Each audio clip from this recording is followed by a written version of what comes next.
and Joe Biden. Like almost every other prediction I have made, I was wrong. That's right. They will meet for the first time. I am stunned by this. June 27th, 9 p.m. from the crucial battleground state of Georgia. And it will be on CNN, which is not exactly a network that is very Trump-friendly, but he agreed. Joe Biden laid out his ground rules for debating Trump. The decades-old tradition of debates organized by the Bipartisan Commission on Presidential Debates, forget that. Instead, calling on Trump to join him for 2 televised debates, the one in June that they already agreed to, and September. Here are Biden's proposed rules. The debates should be one-on-one, meaning no RFK Jr., no Jill Stein, etc., televised with no audience, which I cannot believe Donald Trump agreed to, and microphones that automatically mute when each candidate's time is up, which I also can't believe. That's the best one of all. Shut him up. As I say, Trump agreed to this. He did, before agreeing to it, he recommended on his Truth Social post having a very large crowd, quote, for excitement purposes. In any case, here's a reminder of how Trump and Biden debates went in 2020. I'm not going to answer the question. Why would you answer that question? The question is, radical left. Will you shut up, man? Listen, Will you shut up, man? That was one hell of a debate. So the lines are open at 877-301-8970. Are you happy that this decades-old debate of tradition of televised debates, going back to the infamous Nixon-Kennedy debate in 1960, is happening, or are you concerned that this is going to be curtains for your candidate of choice for fairly obvious reasons? The numbers are 877-301-8970. I started by saying I guaranteed everybody there would never be a debate. That's right. Biden was never going to go on the stage with Trump, correct. and Trump would never agree to reasonable conditions. Right. I was wrong on both counts. You were. You know what this is going to be like? You know if your kid plays baseball and they're up at bat and you've got your heart in your throat, for making sure they don't strike out. That's what this is going to be like for those of us who are scared to death of a Donald Trump presidency, that Joe gets up there. Remember back and doesn't blow it. Remember back in 1992, the fame when Ross Perot was the independent candidate who racked up a lot of votes. And in the debates. Here is a clip of his vice presidential candidate. This is James Stockdale. Admiral James Stockdale to you. Correct. Admiral James Stockdale, his memorable opening remarks at the 1992 vice presidential debate. Admiral Stockdale, your opening statement, please, sir. Who am I?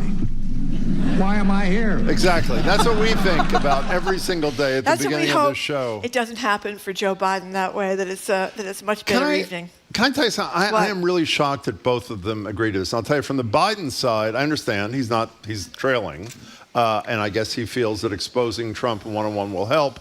I think even the most ardent Biden supporters would agree he's not quite as fast on his feet or with his words as he was in 2020. Trump, despite clear cognitive problems, is very fast on his feet and with his words. So that surprised me.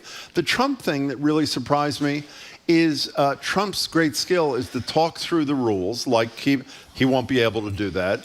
Play to the crowd, where the crowd goes nuts. Remember the highlight of, what's the name of the woman who asked him? Collins. No. The woman who asked him the question at that debate from Fox News, who is no longer... Oh, Megyn Kelly. Megyn Kelly asked about mistreating women. Yes. A very courageous, wonderful question. Women pigs. Right, and he then made jokes about Rosie O'Donnell, and the audience went nuts in his favor. That was horrible. That's his strongest thing in a debate, so I am shocked, actually. And the Caitlin Collins debate I was referring to, she did the town hall with him. Which was an abomination. Well, I didn't think it was as bad as you. Horrible. I think she did a pretty good job, but it was almost impossible because it was such a pro-Trump audience that every time she tried to challenge him, she was booed and hissed, and she couldn't get a word in edgewise. I thought she was pretty courageous. But also, are you stunned that Trump has agreed to CNN? I mean, CNN is our cable network of choice for me and Marjorie. I would say and they do have Trump advocates on the station, to their credit, even though I think some of them who were fine with the attempt to overthrow the government should not be able to ever present their arguments. Having said that, while they do provide some balance, they are clearly an anti-Trump station. And I think on the merits, they're an anti-Trump state. Are you shocked that he agreed to this? As I've said a million times, this isn't a normal race. I mean, we have, we have a guy who's on trial now for falsifying documents to influence the election, who's already, all his crimes, $500,000 in fines for fraud, $25 million for defrauding students at his school, all these crimes he's committed. This is not a normal presidency or a normal election. You know what I mean? So I think I do. to be, we have people that call us that are pro-Trump, and they're entitled to be pro-Trump, but you're basically voting for a criminal, and I think it makes it different. It's not I hope they don't resort. Well, he's not a criminal. He's accused. Criminal contempt. That's not the same as being convicted of crimes by a jury. He is found by a judge to that's true. have committed contempt. criminal contempt. So I'm Yeah. going to call him a criminal. I feel very good about calling him a criminal. Okay. And anyway, so I hope they don't do the. We have to bend over backwards for the both sidism here. That's what I'm afraid of, because we in the media have a tendency to do that. We don't want to look biased, so we go backwards in the other direction. Well, I think the key thing is also the moderators. One of the rules that was in Biden's letter, we'll get to your calls and texts in a minute. By the way, one of our colleagues said Marjorie needs that same shut off the mic rule on Boston Public Radio. Right. Thank That's you. right. Whoever said that is, by the way, it's our last day on the job. But that's what? Dana Bash. That's possible. But the issue is, they're going to be, one of the rules, which I thought was great, actually, so there's no, ringer kind of thing. Mm-hmm. The deal that Biden proposed, which I assume Trump has agreed to, is whatever station they agreed upon for June and September, all the moderators have to come from that station. So without naming names, some of the people on CNN are brilliant and incredible and tough and strong and principled. Some are really weak. And isn't Chris Wallace at CNN now? Well, sort of. He's a great moderator. He's done debates at Fox. He couldn't take it anymore. He left and went to Fox CNN. News, yeah. And also a guy who's very good at this is Jake Tapper. Yeah, they have a lot of Anderson good people. Cooper is really good. Also, Abby Phillips is good. They have a lot of. John King's done great debates. Yes, he has. He surely has. So they have a plethora of people to choose from. They do. 877-301-8970. By the way, I'm with you. I just realized until you said I'm nervous now, and the thing is not happening until June 27th. I am a nervous wreck. Here's Tom in Exeter, New Hampshire. He says, let's skip the debate and watch grumpy old men instead. Well, that's a good one. It is a variation on a theme. Sue in Brookline says, I believe it when I see it. How many times has Trump said he'd testify, and then he hasn't? Well, that actually has some merit, too. Let's take some calls. 877-301-8970. Are you happy that a debate has actually been scheduled? And are you stunned by the speed with which it's been scheduled? And are you nervous, whether you're a Trumpster or a Bidenite? Are you nervous about how your candidate will do in that kind of form? By the way, the conventional wisdom is, which I hadn't thought about till this morning, which is another reason I assume Biden wanted this beyond the fact that he's not doing terribly well in the polls, is I think it was the first Trump-Biden debate. Trump's constant interruptions and poor behavior led to a drop in his poll numbers almost immediately, by the way. So I'm assuming that Biden is thinking the same thing may happen this time. Here's Paul from Worcester. Trump will talk a good game and then say the rules are unfair because he has to be respectful, and then refuse to debate at the last minute, leaving Biden on stage alone. For Biden, he should heed the Mark Twain quote, never argue with an idiot. They'll drag you down to their level and beat you with experience. 877-301-8970. Sally in New Hampshire. Hi, Sally. Hello. Hi. I was listening to you this morning. Hi. And what I have to say is this. I don't see that there's anything else that we don't already know about each candidate. This is virtually nothing else. There's nothing else to reveal. This will only be a strongman exhibition, not one of intellect or a record of truth or accomplishment. If this debate will make the difference to viewers, then our democracy is lost already. And what Biden needs to do is to start running ads on his accomplishments and be very clear and crisp about it and not meandering and subdividing his thoughts. But well, let me say, Sally, the history, if there was an historian with us today, Doris Kearns Goodwin or Heather Cox Richardson, I assume most of them would say, they and others would say, there have been very few debates that have been determinative. I think when Gerald Ford made that huge debate saying that Eastern Europe was not under Soviet domination and then repeated it, it was so embarrassing. That had an effect, but positive things rarely do. However, a good moderator, I think, can do a lot. For example, I have no idea what Biden's position really is on Gaza. in light of the fact, we're going to talk to Juliette about it. Last week, he was holding the shipments of these 2,000-pound bombs. Yesterday, approved $1 billion. I have no idea what Trump's position is on abortion and a nationwide ban. And I think a good moderator on critical issues can basically lock in their position. So I have to say, I think this is a good idea, and I think we could learn things that may be of value to voters. But Sally, thanks for your opinion. We really appreciate it. 877-301-8970. Beth in Newport predicts that last minute Trump will declare he has to attend Barron's graduation party. You know, apparently, is it today? Friday. I think so. He's allegedly going, so he's Barron's, then right. And then he's going on the plane thing to Minnesota, I think, or something one of like those that. states, He's to going give a speech at a Republican, or a speech at a Republican dinner or that sort of thing. Marjorie wanted to find an opportunity, and we couldn't figure it out, to get in something Liz Cheney had to say. So why don't you insert it in here so you'll be in a good mood? Oh, yeah. Well, you know, Mike Johnson, who is the Speaker of the House, of course, he is always talking about what are his policy, what does he believe, or what are his issues. And he says, well, grab the Bible off your shelf and look at the issues that I believe in. He wears his religion on his sleeve. He's a holier-than-thou kind of guy. He is. So Liz Cheney, she tweeted out yesterday, or I don't know if she tweeted it, she put it somewhere, and she said that she was very surprised. Where the heck is it? She was very surprised. I'm going to have to paraphrase now because I can't find it. Yeah. But that Mike Johnson, Mr. Holier-than-Thou, wanted to get down there and join the I had sex with a porn star club, which is what the president has done. So well, there you got it out of your system. Yeah, but I didn't get the quote right, Jim, because you asked me too quickly. I had to look for it again. I'll ask you more slowly. Marjorie, what is the quote? But don't ask me now, because I have to find it. Okay, let's go to Colby in Somerville while Marjorie is finding it. Hi, Colby. How are you? Hey, good. Great to be on the show. Well, thank you for calling. I want to, I want to say one or a couple things really. I think like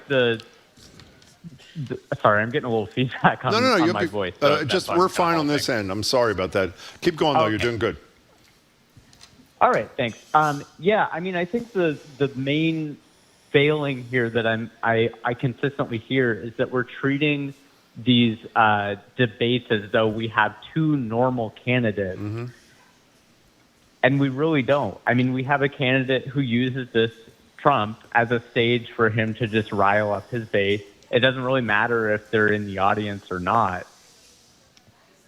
It's going to be the same, the same talking points that he's going to be able to go and, Colby, and then use it around. Can I interrupt you and then you can respond? I don't agree. The ability for Donald Trump not to perform for his base and answer no questions is totally a function of the strength of the moderator.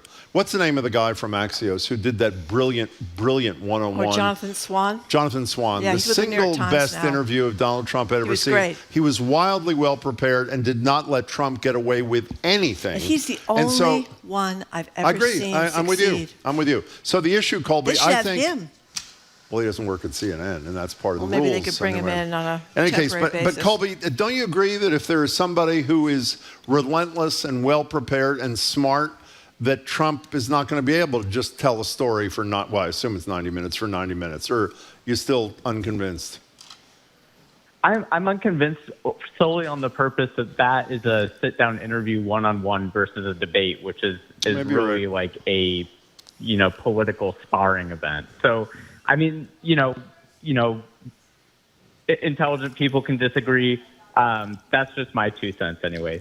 Well, by the way, I would bet that you actually represent a majority, and I don't know. I haven't seen polling, and I represent a minority, so thanks for your opinion, Colby. And by the way, if he does just perform and be an a-hole, I think that's important, too, that people see it in that sort of, not a rally kind of setting, but in a staid, relatively important kind of setting. Okay, I'm going to redeem myself. I found the Liz Cheney quote. Yes, they were talking about Speaker Johnson, Mr. Holier-than-Thou, who was down at the courthouse yesterday, talking about what a big liar Michael Cohen is. David Axelrod, by the way, who used to be a campaign guy for Obama, said he was amazed that Johnson could be offended by lying by Michael Cohen, since he has gone down to kiss the ring at Mar-a-Lago for a guy who's a big liar himself. I guess it doesn't bother him when Trump lies.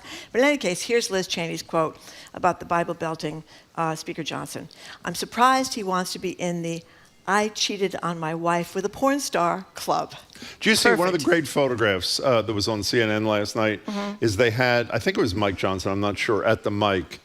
Maybe it wasn't. It was whatever. It was a bunch. No, it wasn't. It was J.D. Vance, Byron Donalds, who's a Republican congressman from Florida, the governor of North Dakota, whose name escapes me, and another Republican congressman, all four of them. Yep. And Anderson Cooper starts laughing and says, put that shot up again. They were all four in the exact same suit, exact same red tie. Who wears that exact outfit? Donald Trump. Donald Trump. It was surreal, wasn't it? It was really incredible. Everybody in the red tie. In any case, we got to take a break. We're going to take a break. We are talking about breaking news this morning, as CNN loves to say. They're always talking about breaking news on CNN. That there's going to be, we think, at least one or two presidential debates. It's been agreed to this morning. We're going to talk about what you think. You're listening to Boston Public Radio, 89.7 GBH, broadcasting live from the Boston Public Library and Street. Many reforms and protection hard. إنه حنا مجرد بنات كنا نغرد عن حقوقنا وندافع عن حقوقنا. This young woman says, we were just girls tweeting about our rights, but suddenly we're accused of being terrorists. The fight for women's rights in Saudi Arabia, next time on The World. This afternoon at 3, here on GBH News 89.7. Support for our programs comes from you. And Mass General Cancer Center, dedicated to providing the latest therapies and cancer specialists who are experienced in your cancer. When you hear the word cancer, their team is ready. Learn more at massgeneral.org/cancer. And Comcast Business, committed to providing connectivity for your business with network and cybersecurity solutions. Comcast Business, powering possibilities. Restrictions apply. To learn more, you can call or visit comcastbusiness.com.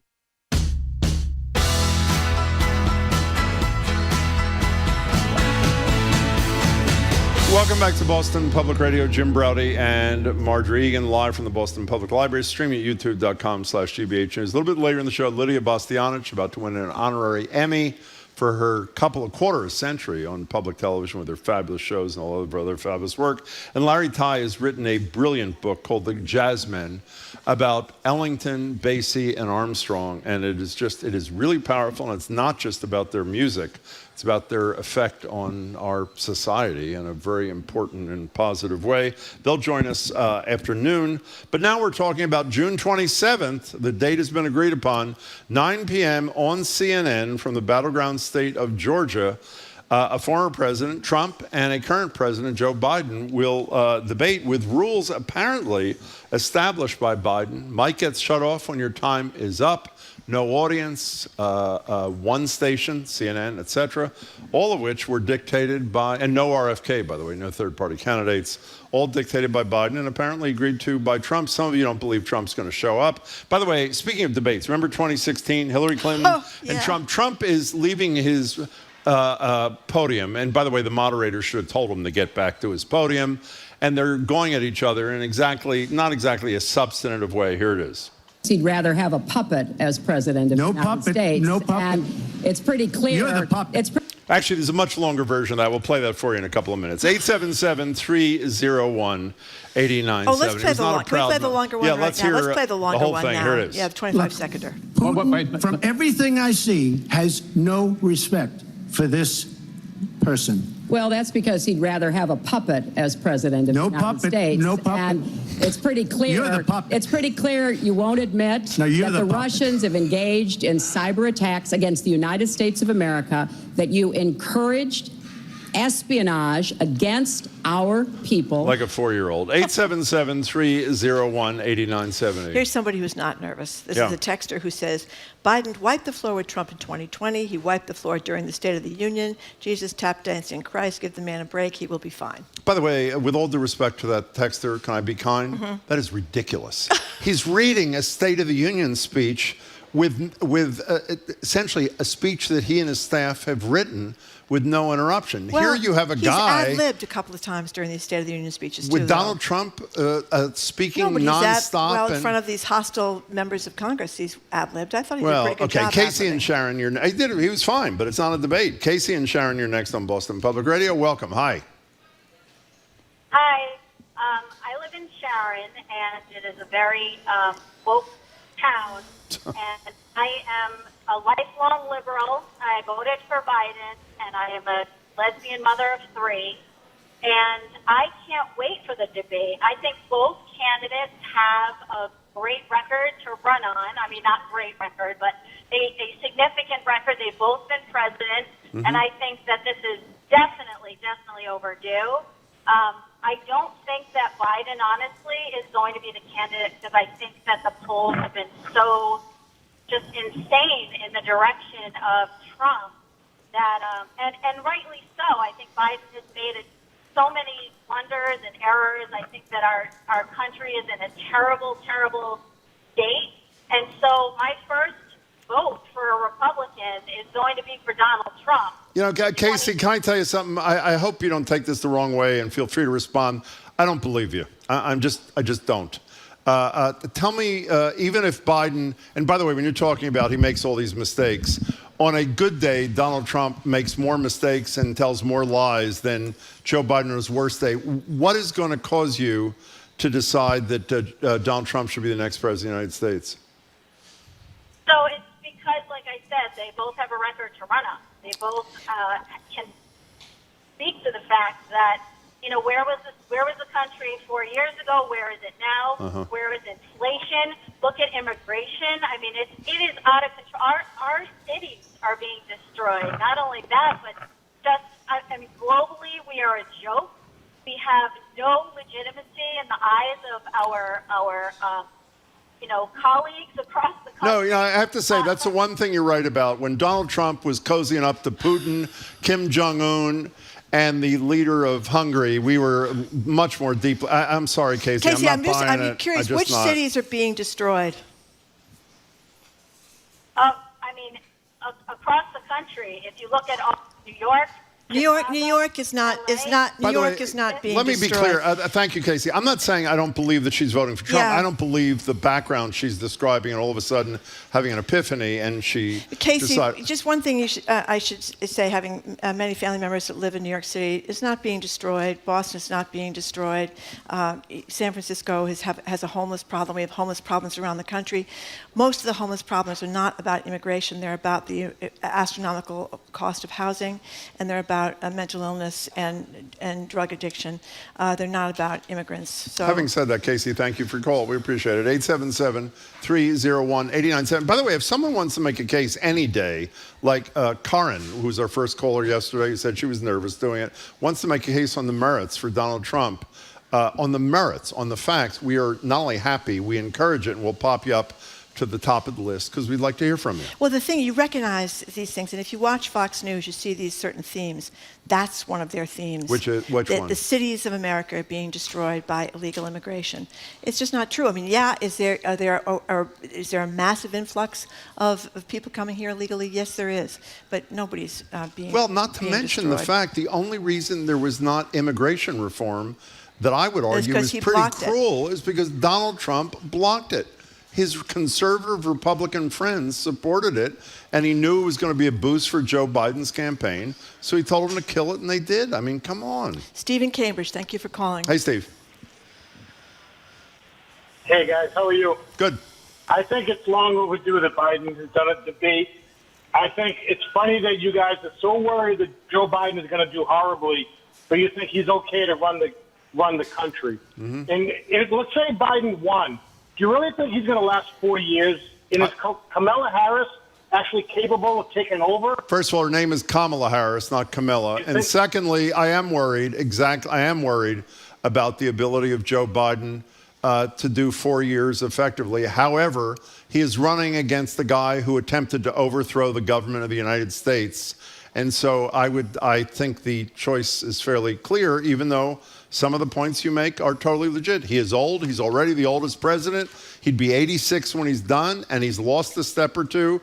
There's no question about it. If you listen to the show, Marjorie and I have both expressed concerns about his age, but you don't get the candidate of your dreams. It's Biden versus Trump, and people have to make a choice. Steve, thanks. But again, what I wonder about if people care about their real lives. You know, a lot of people are going bankrupt because of medical bills. Biden, but in 2026, if you're an out-of-pocket expense and you're over 65, $2,000. It's going to be stopped at $2,000. He's negotiated prescription drug prices, which are killing Medicare, people. Right? Yeah. And Trump was going to negotiate prescription drug prices, but 5 minutes after he got out of a meeting with all the drug companies, he changed his mind.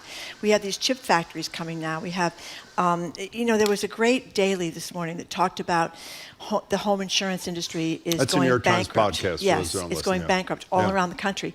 You know why? Because there's so many, forget the hurricanes and major things like tornadoes. There's so many floods now, so much hail, so much unexpected climate craziness that the home insurers cannot afford to insure houses anymore because they're losing money. You don't mean just California and Florida. I mean, all around the country. Yeah. They talked about Iowa and Idaho, and that's just not tornadoes. Yeah, places you wouldn't think about. What do you think about Montpelier, Vermont? Do you think that the insurers that insured those homes, that those businesses in downtown Montpelier that were flooded are not going to raise their rates through the roof? And people who live anywhere near in a flood zone. So the point is that the home insurers, the business as an industry across the country is going broke. And what's going to happen is you're going to have to get government insurance, and that's not going to cover. It's going to have huge premiums, and it's not going to cover what you need. This is happening now because of climate change. Donald Trump just met with all the Shell Exxon people and stuff like that to say he was going to turn back everything Joe Biden did about climate change.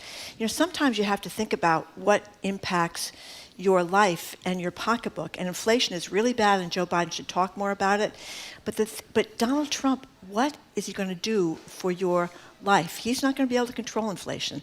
The Fed it controls interest rates. So, yeah, we all are sorry we don't have good interest rates, but that's not the president. Can I just respond to what you said? Everything you said on the merits is true, but let me make a statement that I'm 90% sure I agree with myself on. If Donald Trump was better on the critical issues on the merits, I would still say America should not be supporting somebody who attempted to overthrow its democracy. It's like Nick Kristof says in his new book. You can't do this like a normal candidate and like a normal campaign. Again, this is a guy who led an effort to overthrow the government of the United States that he wants to lead. What kind of person wants that person leading them, even if they think they're better on the economy? I mean, really. Charles in Duxbury. Hello there, Charles. Hi, thanks for taking my call. Sure.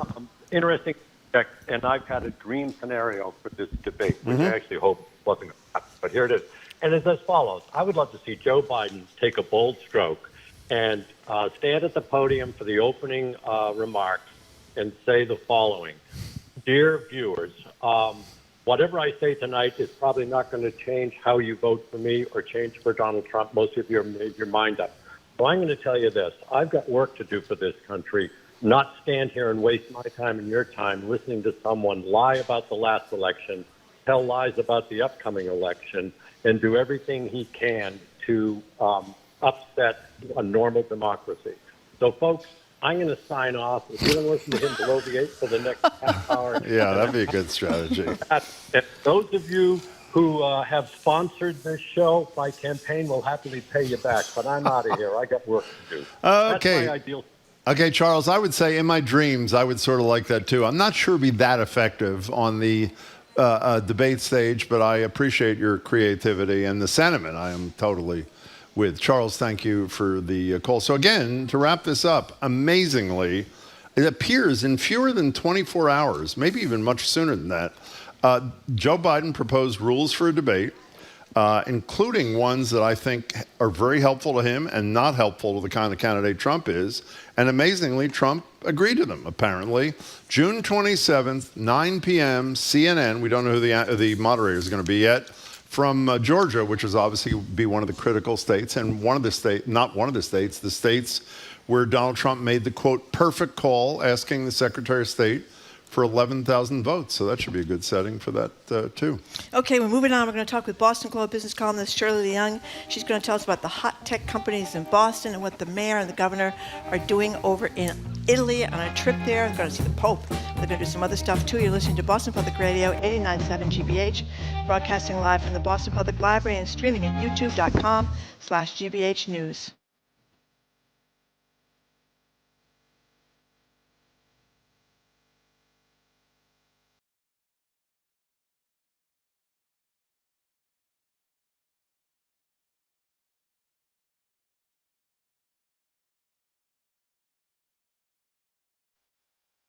I'm Jared Bowen. Coming up on The Culture Show, Miranda July. The artist and filmmaker has always enjoyed challenging convention.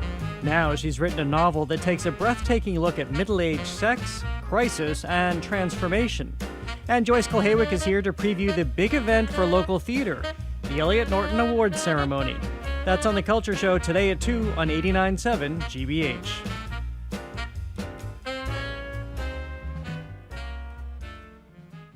Support for GBH comes from you. And Mass General Brigham Health Plan. Innovative plans, coverage, and a broad network of doctors. Mass General Brigham Health Plan. With you every day. For more information, you can visit massgeneralbrighamhealthplan.org. And MFS Investment Management. For 100 years, MFS has been committed to helping investors, investment professionals, and institutions build secure futures. You can find active investing strategies and insights at mfs.com.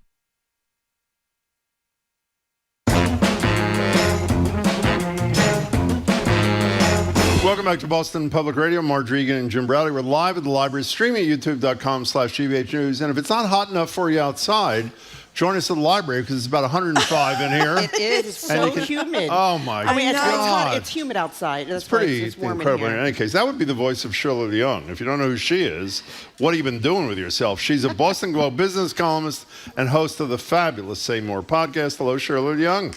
Hi, Jim. Hello, Hi, Shirley Leung. Hi there, Shirley. I know. I'm wearing my short sleeves, and I know. We should have worn feel- dresses today, Yeah, so we could I move feel, around and get the wind flowing. It feels warm. Okay, so I mentioned as I was introducing you that Governor Healy is over there in Italy right now. So we're going to play a little sound. This is sound from the video she posted on Twitter about being at the Vatican's climate summit. Hi everyone, I'm outside St. Peter's. We're here for a climate summit hosted by the Vatican. It's a chance to talk about the great things that Massachusetts is doing and our global leadership, including our commitment to becoming the global hub for climate technology. So exciting couple of days coming up, and really honored to be here. So she's there. Mayor Wu is there. Gina McCarthy used to run the EPA for Barack Obama. Dorchester Girls, she's there. So what are we hoping is going to happen? Well, I think it's a great opportunity for Massachusetts and Boston to be on the world stage, known as a leader in climate tech. And Governor Healy also announced a new fund today. She wants to start a climate careers fund. Perhaps it will get up to $10 million. I love this idea. They're going to partner with philanthropy as well to raise money so that people can be retrained and trained for climate tech jobs. I think the number is about 34,000 new jobs related to climate tech. We need people trained by 2030, these are EV. Mechanics. These are folks kind of doing technicians that will kind of implement climate tech. And so so I think you can get low-cost loans, so you can go to school, get retrained.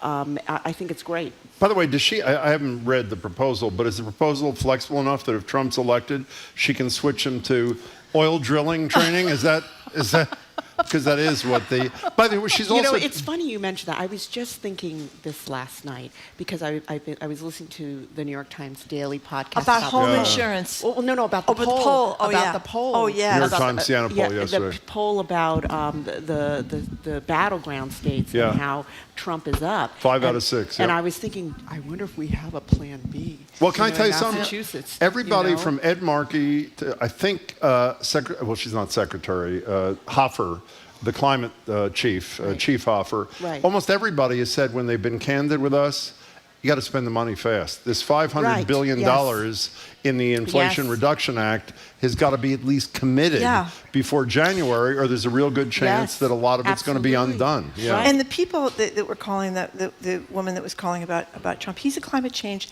denier. Yeah. He says we've got proud nothing climate change denier. We've got nothing to do with it, and his motto is drill, drill, drill. That's what we're talking about. And as everybody has said, if we don't do something by 2030, we're screwed. Right. So anyway, so I think it's great that Healy is over there, Wu is over there. This comes on the heels of Governor Healy proposing $1 billion climate tech fund, climate tech initiative, I should say, similar to how Governor Patrick proposed $1 billion life sciences initiative, really put Massachusetts on the map, and then Governor Baker extended it. So I am hoping the legislature will approve the $1 billion bond so that we can invest in climate tech here in Massachusetts. Talking to Shirley Leung, speaking of business ideas, training and that sort of thing, the Boston business community, I guess fronted, I don't mean that in a pejorative way, fronted, but led by the Chamber of Commerce, has been vocal about the fact that they're very unhappy about Wu's proposal to shift some of the property tax burden to businesses, which already pay a greater share, dollar for dollar, to spare residential payers from a pretty dramatic increase. Their position, I believe, through Jim Rooney, as chair of the chamber, is cut the budget first. Is that what their position is? Yes, and so Jim Rooney is the CEO of the Greater Boston Chamber of Commerce. He's also chief of staff under Menino. Yeah. And so he reminded, Mayor Wu that during the Menino years, when there could be some tough times. Menino cut the budget. He reduced staff. He cut the budget, and if it's one thing to propose raising commercial property taxes on developers, but if you're going to do that, you also need to control your spending as well. I mean, I don't think he doesn't. Of course, he doesn't like raising taxes, but you gotta deal with your spending. Well, you know what he should do then, in my estimation? I used to live through this in my lobbying days at the State House. Mayor Wu should politely call him, because they apparently talk to each other all the time, and say, it's an excellent idea. Explain to me what the business community would like cut from this budget, and put it out publicly, and then we can have a debate about it. Because in my experience, anybody who says, don't raise my taxes, particularly business community, but cut the budget cuts they want are only the ones that don't affect them, that for the most part affect people who are the most vulnerable people. So in the abstract, it's a fine idea, but I think he's got to belly up to the bar and fill in some blanks. No, I'm sure he would. You should write gladly. that column. Yes. I don't mean should. I don't mean. But he should propose. But the thing is, look what Governor Healy did. The minute that there were some concerns about tax revenues being off projections, she put in a hiring freeze. So she is watching the budget, and I feel like there could be some tough fiscal times ahead with property values, commercial property values are supposed to drop as fewer people go back into the office. Not sure if offices continue to empty out, and so there will be a drop in property taxes. Well, here's what I don't know, and maybe you do. I know that the offices are these office buildings. A lot of them are half empty or a quarter empty and stuff, so they don't have the revenues and stuff. On the other hand, it seems like commercial real estate developers, in general, are loaded. So if they're multimillionaires, they seem to be in a better position to help out than the rank and file homeowner in Boston. Well, I don't. Maybe some of them are personally wealthy, but a lot of it, they borrowed a lot of money, right? There's institutional investors, and so, But I do think. But I do take your point, Jim, that the chamber says if you want to cut the budget, or if you want, let me help you. Let me suggest some places to cut the budget. Can I make it? Mayor Wu and the governor are meeting with the Pope tomorrow. Yeah. Wu should get the Pope to endorse the business tax increase. And let the business people attack the Pope. How brilliant would that be as a strategy on this kind of thing? Shirley, we talked to you ad nauseum during the pandemic about the anti-Asian racism of Donald Trump. Kung flu, everybody remembers this. Yes. Every opportunity he did to exacerbate tensions around American Chinese and just Chinese people here in general, he did. And he's at it again. On a number of occasions, he has talked about how Chinese migrants are secretly building an army in his country, obviously to create fear. And I know this will be a shock to nobody. All the reporting I've seen it from responsible outlets, Washington Post and others, there's no evidence, zero evidence that what he's talking about, the secret army, has any truth to it. But it helps feed the racism that you talked about pretty powerfully and painfully during the pandemic. It does. It's absolutely outrageous. I don't know what kind of plan this would be to have Chinese migrants build have a secret army. I think it would be very difficult to do, right, in the U.S. to have Chinese migrants then get, armed and ready That's the theory. for a war. But I can see why he's doing it, because being tough on China, right, is going to be part of this election cycle. hypocritical. I mean, President Biden is, stepping up the trade war with tariffs, China, the tariffs yeah. on EVs and others. And so Trump needs to try to one-up Biden on this. But he's essentially creating, rather than attacking Chinese unfair trade practices, Right. which is totally fair game, Yes. he's basically putting Asian Americans and Asians who are not Americans who are in this country at risk. We saw the rise of anti-Asian Right. hate during the pandemic. Right. We're ready for and he round did it with two. the Mexican Yeah. Americans during the last election cycle. Yeah. So it's terrible. But I'm glad that the Washington Post columnist is calling it out. This is absolutely ridiculous that anyone would think that the Chinese is trying to build an army here. It seems like there'd be more efficient ways to wage a physical war with the U.S., but not by having migrants come over the border. Yeah. And where are they, by the way? Where are they? Hiding somewhere? Or they come out at night? Or what? Right, as the Post pointed out, because Trump was saying these are individual men of military age that are showing up the border. And as the Post points out, well, if you are an individual male showing up at the border, chances are you are not going to be released. You are probably remain in custody. They're not going to let you go. By the way, what is the state? What is the state? I know there was some dissipation of the hate events and crimes against Asian Americans as the pandemic wound down and as Trump disappeared. He never disappeared, but you know what I mean, wasn't in office. Where are things now? I mean, I don't know how it compares to the pandemic height of it, but there continues to be anti-Asian, crime and incidents and hate. It hasn't dissipated, and I think especially with the trade war, escalating with China, I think you are going to continue to find Chinese Americans and Asian Americans discriminated against because we'll be blamed for any economic fallout. Taking jobs and all that sort of stuff. Okay, We're talking to Shirley Leung. Let's talk about something, Shirley Leung, that I think is good news. The T has lifted 13 speed restrictions on the red line, so that's good, I think. It is good, but there's still slow zones on the red line. It is still it's. I don't know. Because you take it often from Milton to downtown, Oh, no, right? not anymore. Not anymore. No, You've no, given I'm up. a commuter rail. I'm a commuter rail. Oh, you're a commuter rail. I'm a regular on the Fairmont. How do you like the commuter rail? Oh, I love it. I love it. Okay. It's life-changing, and I've written about my ride in the Fairmont. So reliable. Yep. I get to work on the train, but now I'm on a different commuter rail when I go to the Back Bay. I now can take another commuter rail from I think the Franklin line from Hyde Park, from Reedville, and in like 12 minutes or 15 minutes, I'm here at the Back Bay station. What happened to biking? Remember that historic column where you were right about biking. with your I'm friends? petrified. Okay, so she biked to work. For those yes, who don't know, great column. It's like I don't know, 8 or 9 mile bike ride. Now Morrissey Boulevard, which is the route I would take from Milton to Morrissey Boulevard through Dorchester to downtown Boston. There's a lot of construction right now. The bridge is being rebuilt, but apparently I think there might be a new bike lane put on there. So you're going to be biking to work? So maybe when the bike lane is done. Yeah. If there were separate bike lanes, because I've often thought about it, but I'm just physically separated, not just the bike lane, but physical barriers. Separated, because I see Cycle every day tracks. what goes on, and it's scary. So Jim, but what I have my sights on next is electric scooter. Are you serious about this? Yes, because didn't I mention, is it City Council President Ruth C. Louijean? Yeah.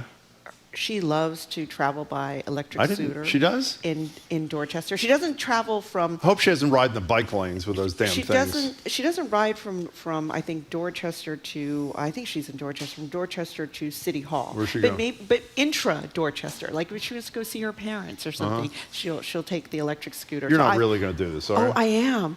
There are no rules. There are no nothing. I'm a little more scared, actually, about riding the electric scooter go faster. You should be. Than the bike. And, I have a new hip. We do know that, yes. Hips. I didn't know you were announcing that, but we do know that. Yes, go ahead. A year-old new hip. And you recovered quite quickly. Well, apparently total hip replacement surgery is a pretty, you can recover pretty quickly from good. it. Good for you. So we basically I'm now a little concerned about new hip. In the last few minutes, we know about her health history. We know how she goes to and from work. Not that I thought that was on our agenda. One other thing about the T, I think people generally know what the impact of an unreliable T is, and most people have faith in Eng. But we are both huge advocates for congestion pricing, a la New York, which is starting next month. We talk to Charlie Baker about it all the time, always opposed it, even killed a pilot. We asked Mayor Wu about it the other day, because there's a story in your paper, I can't remember who wrote it, saying New York's about to do this. Taylor Dolvin. Yep. And how do you pronounce the last name? I think Dolvin, yeah. Okay, she's great. She really does good work. And saying, why isn't Boston doing it? So we asked her question of Mayor Wu. Here's what she had to say. From my perspective, it does feel like there's a greater reliability and accessibility of non-driving options in those places, which are known for having sort of very comprehensive public transportation systems. It ultimately is still connected to transportation reliability, and we have to do more, and we have to make sure he has the resources to do that, so it should all be on the table. But congestion pricing is a different conversation when there's a very convenient alternative to driving. When she's talking about the places that have good trains, she's talking about London and New York in particular. But the point is that something that I think, at least, is a really good idea, at least a good idea to consider, her contention is yet another thing we can't deal with until we have a reliable T. And by the way, she went on to say she has great faith in Philip Eng, the relatively one-year-old head of the T. Is this business community still feeling as good about him a year in as they were at the beginning? I think so. You know, that's another column I want to work on. Okay, good. You know, Philip Eng and the business community. But no, I think I mean, I would think that they like what Phil is doing. He is the general manager. He is just a really steady Eddie at the T, and just knows. And I feel like he's very upfront and realistic about. It's like night and day. It's going to take it's going to take years to fix. Well, the T. except he says my recollection is, doesn't he say all the speed problems are going to be done by the end of the year, by December 31st? That is his commitment, isn't it? I mean, that's a pretty bold kind of thing, and allows him to be judged by his own schedule kind of thing. I hope that's true. She doesn't look very optimistic. We're talking to would-be electric scooter rider Shirley Leung. So you've got the beautiful Boston Globe magazine from last weekend, From last Sunday. Sunday, Tech Power Players. Very nice. And they went down to the top. Hold it up again. Oh, yes. Very nicely done there. Top 50, I think it was. Yes, this is the third annual list, the Globe Tech Power Players, and we just had a lunch celebrating them yesterday. And number one is Andrew Bielecki and also Ed Howland. They are of the founders of Clavio. What does that do? Okay. So it's an e-commerce company. It's okay. So you know when you order something online, or maybe you're shopping online and you put it on your cart and you don't buy it yet, but then they find a way to send you an email and say, hey, you know, you've got that thing in the cart. Why didn't you buy it? That's them, I think. Really? That's what they do. I think they find a way to hunt you down, to remind you to buy something. We'll have to ask the people from the data Nova, people from Nova, and Nova about them. So that has made Andrew Bielecki Is that him? a billionaire. Yeah. You know, they went public last year, and so it's great. And can I tell you a fun fact about Andrew Bielecki? Can you tell us about the fun story about that Scott Kirshner started his column with, where they went out to dinner with like 2 people? Oh, that's yeah. Do you want to tell that story? Well, it's just back in 2013, Andrew and his buddy, his partner, I guess, Ed Howland. Ed Howland, yeah. Ed Howland goes out for dinner with an intern to the Moo on Beacon Hill, and that was it. That was the entire company. And like a decade later, here they are with 1,800 employees and a stock market value of $6 billion. Right. Do you not have a problem reading about like 18-year-olds that are worth $1 billion? That's my only problem. He's 37, it's 38. Just incredible. But go ahead, what's the fun fact? So Bielecki is an unusual last name, and I've always wondered if he's related to Greg Bielecki. Who was Deval Patrick's whatever. He was the Deval Patrick's at the State Economic Secretary. So, you know, I've talked to Greg over the years, and in Scott Kirshner's cover story about Andrew Bielecki and Clavio, you learn that indeed Andrew is Greg's son. Well, that's and pretty so, good. so I texted him. It's like, I'm glad I finally. The father you texted? Yeah. And I said, Greg is now in real estate, one of the big real estate developers in town. And I said, so tell me, you have birthed a billion-dollar company in your son. How does that compare to your track record as economic secretary? That's a pretty good question.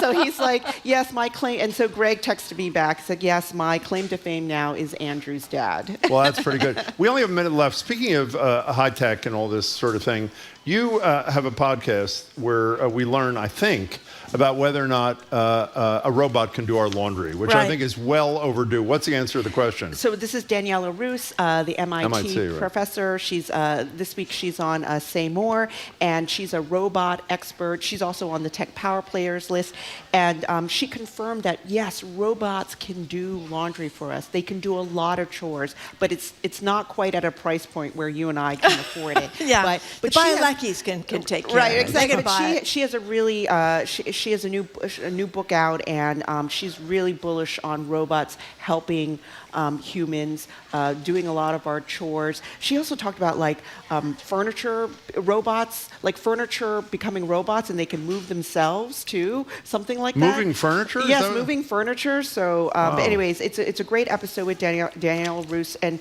you know sometimes when you talk to AI experts, it can be really hard to kind of follow them and understand what they're talking about, but she is great. She's really great at painting this picture of life with robots in a way that everybody can understand. So before you go, I know this is imprecise. Based upon the temperature inside, how many pounds do you think you've lost during this segment? I would say, and this is a good thing in my case, I'd say I've lost about 7, just standing here in this heat. They clearly in the do not have the library. AC on yet. I think they I don't do think not. a lot of people have. They do you know, not. Okay. a lot of people don't have AC on. Maybe you need to bring in fans. Maybe but that we would do. be too loud. Yeah, that's a good idea. Or a robot to fan us. Oh, you can. See, how great would that be They can if have we one have of a those robot? big branches, Big you know, branches like they like had in the the Egyptians. Egyptians, right? I love that. Maybe we should have one of our staff people do that instead. That'd be a good idea. Jamie. Why don't we just carry you around in Thank a you. sedan chair? With great. Jamie's going to blow on us instead. So, oops. Okay. Okay, let's All move right. on. Let's move on. Oh, my God. We've been speaking with This Boston is not a Globe live business show, is it? I columnist hope. Shirley Leung. Thank you, Shirley. Thanks for having me. Afternoon, Okay. NPR GBH News. Shirley, We good break to see you. Some news of our own. Washington, I'm Louise Schiavone. The wheels are in motion for presidential campaign debates between President Biden and former President Donald Trump. 2 have been agreed to. The candidates exchanged media posts on the social media platform X, formerly known as Twitter, with the incumbent president announcing he had accepted an invitation from CNN to debate June 20. Sued, arguing that the barrier created safety and humanitarian concerns and that it interfered with the federal government's own border security efforts. Last December, a 3-judge panel of the Fifth Circuit ordered Texas to remove the barrier. Abbott quickly requested a hearing before the court's full bench. For NPR News, I'm Andrew Schneider in Houston. The United Nations says more than 450,000 Palestinian civilians fled Rafah in southern Gaza, but some people remain. NPR's Anas Baba reports from Rafah. There is some life still here. We cannot deny that, especially in Tel Sultan. The report is likely to come as a relief to inflation watchdogs at the Federal Reserve after bigger than expected price increases in the first 3 months of the year. The Fed is still likely to remain cautious, though, and take its time in cutting interest rates. Scott Horsley, NPR News, Washington. The Dow is up 232, NASDAQ up 154. This is NPR. Good afternoon. With the latest from the GBH Newsroom, I'm Henry Santoro. President Joe Biden is heading back to the region next Tuesday. WMUR reports that Biden's press office says he'll be in southern New Hampshire for a White House event in Merrimack. It'll be his second trip to the Granite State since skipping his presidential primary. Biden also set to stop here in the Bay State for 3 campaign fundraisers on that day, including one with Massachusetts Governor Maura Healey. If you have a long list of hard-to-find items, look no further than the Brimfield flea markets, which opened yesterday for the 2024 season. Brimfield Selectman George Adams says preparations for the 21 different shows got underway a month ago. The empty fields start turning into sea of tents, huge canopy tents. And, as they get prepared, food trucks have been in the last couple of weeks. And like anything, the town starts to prepare for the increase of the people, visitors. This is the 65th anniversary of the Brimfield flea markets, and Adams says on Friday a monument will be dedicated to Gordon Reed, whose single antique show started what is believed to be the largest outdoor flea market in the country. It's got to be seen to believe. The show runs through this Sunday, May 19th, and will open again in July. In sports, the Red Sox Game 2 of their 3-game series with the Rays at friendly Fenway tonight. The Celtics are 1 win away from sending the Cavs home for the season and advancing to the next round of the playoffs. Game 5 tonight at the Garden. 72 degrees in Boston. This is GBH News. Support for NPR comes from NPR stations. Other contributors include Progressive Insurance with Snapshot, which monitors safe driving habits to determine a personalized rate at Progressive.com. Not available in California or from all agents. This is NPR.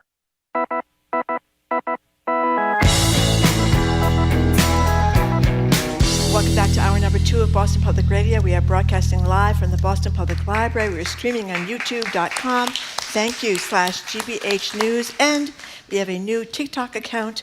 We only have one TikTok so far, Jim, but we're working on more. TikTok.com /@Boston Public Radio. Hello again, Jim. Hello again, Margie. So a little bit before showtime this morning, we recorded a brief conversation with the conductor at the Boston Pops, Keith Lockhart. Here's a little background. We have long criticized him for never revealing the July 4th Esplanade lineup to us. We had to read it the next day in the Globe. Well, it appears the harassment finally paid off. He joined us about 10:30 this morning. We're going to get it straight from the horse's, well, actually, the maestro's mouth. Here's Keith Lockhart. Truth be told, we have long criticized Boston Pops conductor Keith Lockhart for never revealing the July 4th Esplanade lineup to us ahead of time. We always have to read about it in the Globe. Well, folks, apparently our annual harassment has worked. Here on the day of the announcement is Keith Lockhart. We're going to get this straight from the horse's or the maestro's mouth. Welcome, Keith Lockhart. Thank you, Jim. Hi, Marjorie. And, yeah, you know, you eventually guilt tripped me into it. Well, thank you. Okay. We do what we got to do, All my right. friend. So we're very, very excited, Keith Lockhart. What is the lineup for July 4th, please? Well, we're really excited to announce that for this, the 50th anniversary of the Boston Pops Fireworks Spectacular on the 4th of July, started in 1974, we are featuring the amazing and wonderful and Tony Award-winning Broadway actress Kelly O'Hara. I love her. And who is so delighted to be here. She's been with me many times, but never on the 4th of July. And the legendary Darlene Love. Oh. We love her. Two of Jim's favorites. She's amazing. You're batting 100 so far. Go ahead. Truly ageless, and we're bringing in the Latin band the Mavericks to kind of be the party band for the occasion, and the Singing Sergeants of the United States Army will be our chorus. You know, I saw Kelly O'Hara. I don't know how many times you've seen her. She's nominated a lot of times. She won a Tony 8 nominations, actually, and she's 8 currently nominated. nominations. She's currently nominated for Days of Wine and Roses. Oh, I didn't know that. I saw her in The King and I, for which she won the Tony. She is truly spectacular. That's a great pick, and it's a great pick for a great day there, Keith. She is. I just saw her yesterday, actually, and she's bubbling about doing it. It's a great stage, you know. It's a great place to perform. It's going to be a great show. So where do the Singing Sergeants fit in? I'd love to see them. Well, they're the service bands maintain very good choral ensembles, and they add an air of patriotism and a very natural fit for honoring our armed forces during the course of the thing. And we've worked with the Singing Sergeants before, and they're among the best of the best. It's a highly professional, highly trained chorus, and they show up on time too. By the way, if you have Darlene Love stand not too close to you, but not too far, you can call it 20 feet from stardom. Do you know that, Keith Lockhart? That's right. That'll be me who's 20 feet from stardom. Exactly. Yeah. By the way, we've had her tell on. People, that's the great movie about the backup singers for all these different bands, including the Rolling Stones. Right, of course. You've had her on the show? Oh, we have radio and TV. She's and great. Not a wonderful personality, and when you think of, it's so amazing the career she's had. And now she's in her sweet spot. I mean, now people know who she is. Yeah. Well, and the Letterman thing around Christmas was great. Well, I mean, she's just spectacular. Keith, before you go, and first of all, thanks. We appreciate this after you abusing us for decades. Okay, are we even now, Jim? Not yet, but we're moving in the right direction. So is July 4th more stressful for you than your normal work? I mean, obviously the audience is beyond huge, both locally and on national TV. And obviously it's one of the most anticipated days of the year for families all over the country, some of whom camp out the damn site. But you want to know if it's stressful. Yes, it is, right? It is. I think the hardest single concert that we ever do in the course of the year. I mean, there are obviously concerts that even have more musical challenges in them, but the fact that we're on live TV, the fact that there are 350, 400,000 people sitting there, and the fact that there's so many expectations. People really expect this show to really rock their lives and make them glad that they're Americans and make them really, wave the flag with a bit more feeling. And there's a lot of different people with a lot of different expectations. So it's people ask what my favorite moment of the event is, and I say Stars and Stripes Forever, because I know after that I'll be backstage watching the fireworks with a beer. That's right. Keith, I have to say, great choices, and our staff just pulled up some Kelly O'Hara performing one of the great songs ever, If I Loved You, on PBS. Keith, thanks for calling. Yeah, congratulations thank you, on the lineup. It's great. It's a real pleasure. Great to talk to you guys. We'll see you there. You will indeed. And here's Kelly O'Hara, again on PBS, on actually July 4th, If I Loved You.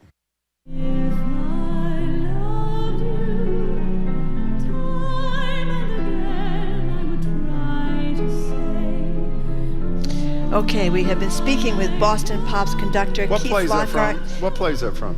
Carousel. Carousel, yeah. That is the star of the 4th of July celebration on the Esplanade this year.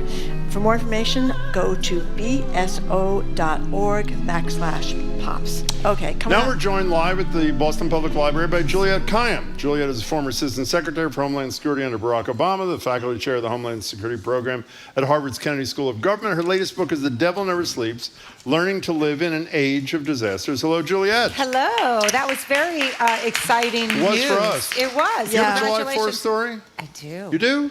When I was Homeland Security Advisor for Deval Patrick, I get very few bells and whistles. And one of them is I got to pull the cannon. You pull the cannon. For the overture? For the overture. And guess who were the band that got to do it too? Because they needed like one more person, and it was me.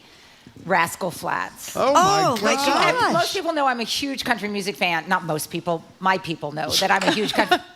Did you know that she was a huge country music fan? I didn't think so. So no, Rascal Flatts played that, I don't know, it must have been 10, 12 years ago. They played at the Esplanade. And then, so we got to pull the cannons. And in fact, I still have it's actually in my office.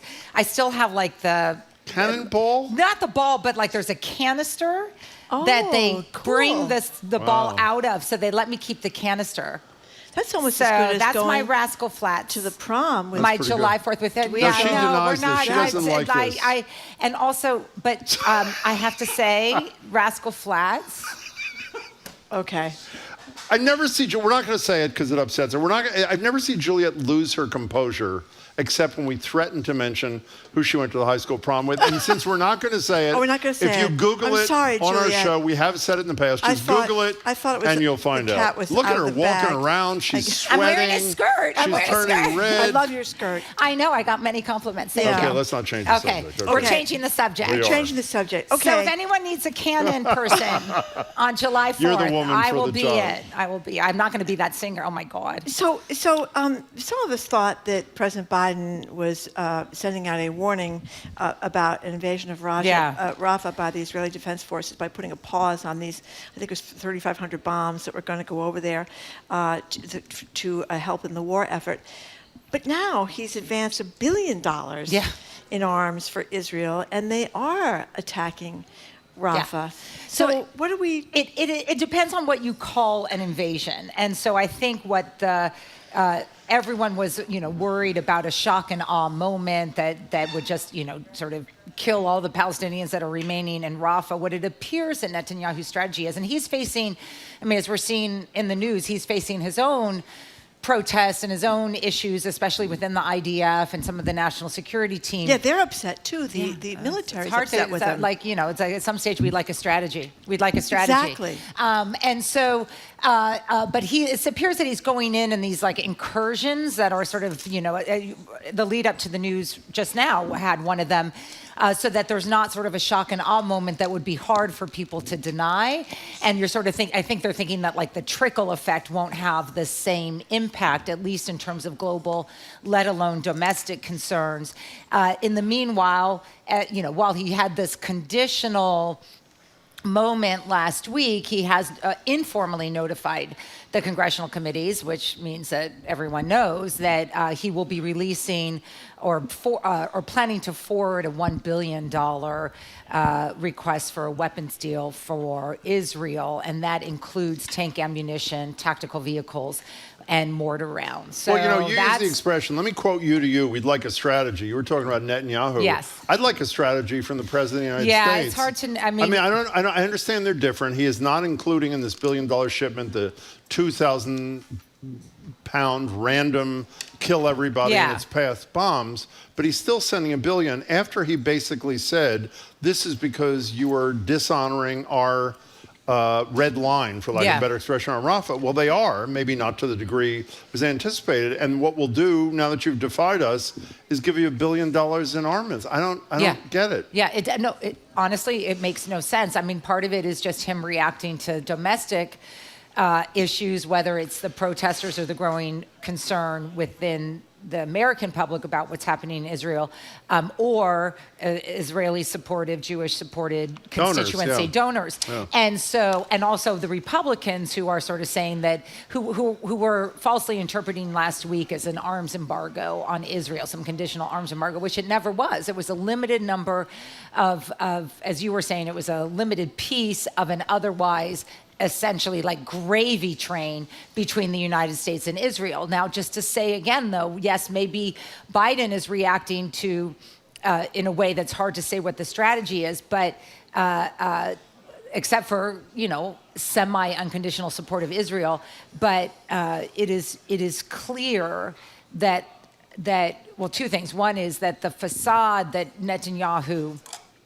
actually has a strategy for what's going on is being exposed internally. I'm not even talking about the protesters here. And then number two is essentially that there is no sort of after plan. Like we don't actually know what if there is in fact a plan. And so I think what Biden's trying to do is just sort of try to delay, as I said this last week, delay as long as possible until you can get some sustainable peace deal, if that's at all possible. Excuse me, not peace deal, ceasefire. Well, if that's at all possible. You mentioned the IDF, the Israeli military. Yeah. And their concern is about, they don't know where this is heading. They don't know what the... I mean, it is, they don't know where it's heading, that the strategy is, that we're now 8 months into the war, that the human rights abuses that are now being exposed internally. So we've been seeing reporting about that, it's easier to retain discipline within a military when you have predetermined goals and objectives for a mission that is clearly impacting or clearly killing, that was a nice word, euphemism for it, civilians, whether they're Palestinian or not. That's the challenge. And causing incredible pain for those alive. 300,000 already evacuated Rafah. I mean, we're on the verge of a famine throughout Gaza. And, if I can just say one thing here, it seems to me, I admitted earlier in the show about the debates, almost no political prediction or strategy that I recommend is ever right. I acknowledge that. Having said that, the fact that the administration doesn't realize that 1 week pausing weapons and the next week sending weapons guarantees that every constituency is unhappy with you is so obvious to me, it's ridiculous. Yeah, I said pissed off, I apologize. I Well, just you're said allowed it to say again. whatever you want. I just said it again. You did. Look, in the end, I think we'll look back. I've been thinking about this, that that the two-part strategy by Israel was fundamentally paradoxical at the beginning. That was to free the hostages and to defeat Hamas. The former requires quick action. The latter, as we've been reading, is a long sustained counterterrorism effort that looks very different from what we're seeing here. We're also hearing reports that Hamas has been able to regroup in areas that Israel had thought that they had disbanded them. Those two things are on very different timelines, and they just are after 6 or 7 months, that's showing signs of stress, right? That those were in the end incompatible. And the hostages are still being held, and Hamas is reforming. May I ask you one last question about this? Because I have been, wondering why, if you're going after Hamas, what you're doing is dropping these big, huge bombs that go and kill everybody. Yeah. What is the usual anti-terrorism strategy if you are trying to get individuals and not annihilate the civilians? So, I mean, it would have looked a little bit like if look, the Israelis have every right to complain about us. So these are apples and oranges now about our strategy. So just go back to October. I mean, could Israel have built, as they did when Iran attacked them, some coalition of a targeted attack of the leadership of Hamas, some attempt at disbanding Hamas in Gaza? I'm not saying there wouldn't be any military effort, as well as a parallel path towards some attempt to bring in, whether it's a Palestinian Authority or not, some Palestinian Authority. They had a window of goodwill, and that goodwill reformed itself. So don't tell me it doesn't exist when Iran attacked, because you saw the Arab nations open up their airspace to help us defend Israel. That was a short window. It requires not worrying about your coalition. Right, because that's clearly why he had to go to the right. He had to keep that coalition together, and it requires speed to build and sustain. We had it in Afghanistan for the same reason, because we had a strategy. We lose it in Iraq. There's no strategy, and so that's the issue. Can I say one more thing here? It was such a trauma. Speaking of the Netanyahu, who I believe the only goal is self-preservation and extending his time. One, there's still 130 people. Some obviously are dead, but up to 130 people who've spent more than a half year of their life in these conditions. And by the way, we had that family in. The cousin and the couple that came in here, the cousins, who had his sister was captive. She got out after 57 days, and they have another relative, I think a sister-in-law, who is in. I just can't imagine doing this. But one last thing about Netanyahu's alleged strategy, whatever you said before, we'd like a strategy. While the ceasefire talks were allegedly going relatively well and releasing some of the hostages 2 weeks ago, Netanyahu interjects that whether there's a ceasefire or not, we're going into Rafah. Now, it seems to me that even if that's true, you shut up until you cut a deal and get some of these people who've probably been brutalized back in your country. And then if you choose to do something, you can have a debate. The strategy is so poor that it convinces me that the whole agenda is self-extension and preservation. I think it's CNN, but other news agencies have reported that the Hamas leadership is not in Rafah. I mean, it's wherever they are. Well, they say this guy, the head guy, I read this weekend, who has an interesting thing. Israel's negotiating with him indirectly at the same time. They're trying to kill him. Sinwar, whatever his name is. He apparently is somewhere in Gaza, but I don't know if anybody knows where he is. We'll continue with this. We're talking to Juliette Kayyem. So you had this interview, big interview about critical infrastructure memos. Explain what it is. I know. This is like in light of Baltimore, which we're now learning. We saw, if you watch the images, they were able to dislodge. It's taking that log and the ship from the bridge. It's just incredible because they have to get the ship out of the way, and create that causeway or the water causeway again. And like in the middle of all this, the Biden administration releases something in my world that people have been anticipating about, which is sort of what's called as a critical infrastructure memo. It's not that interesting, but what it really does is focus on, for my purposes and for thinking about the vulnerabilities that we have, whether it's the election or healthcare, as we're seeing in the Change Healthcare cyber attack is that for too long we've focused on cyber attacks as being cyber and physical attacks as being physical, and we now know that's just not true. And so what they're trying to force is sort of a realignment, or not even an alignment of now thinking of this world, finally, the critical infrastructure is so connected that you can't really separate some notion of cybersecurity and physical. There's going to be physical consequences. Pipelines, transportation, all of it, if any of this stuff is attacked cyber-wise. And that's, look, cyber attacks are cheap for the enemy. No companies are required to disclose whether they paid a ransomware. There's a little complicated variance on that.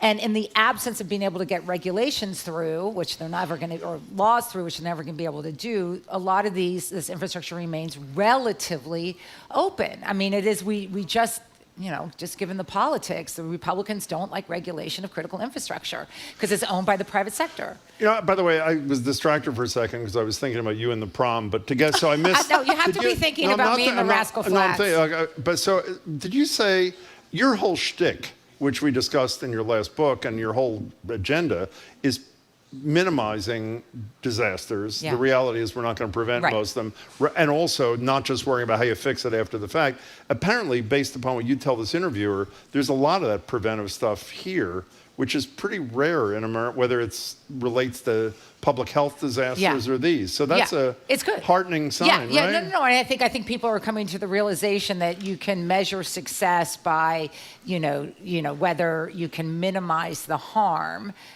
should the stress come to pass. And so the less we're feeling these shocks, the better off we are, and I think that's key.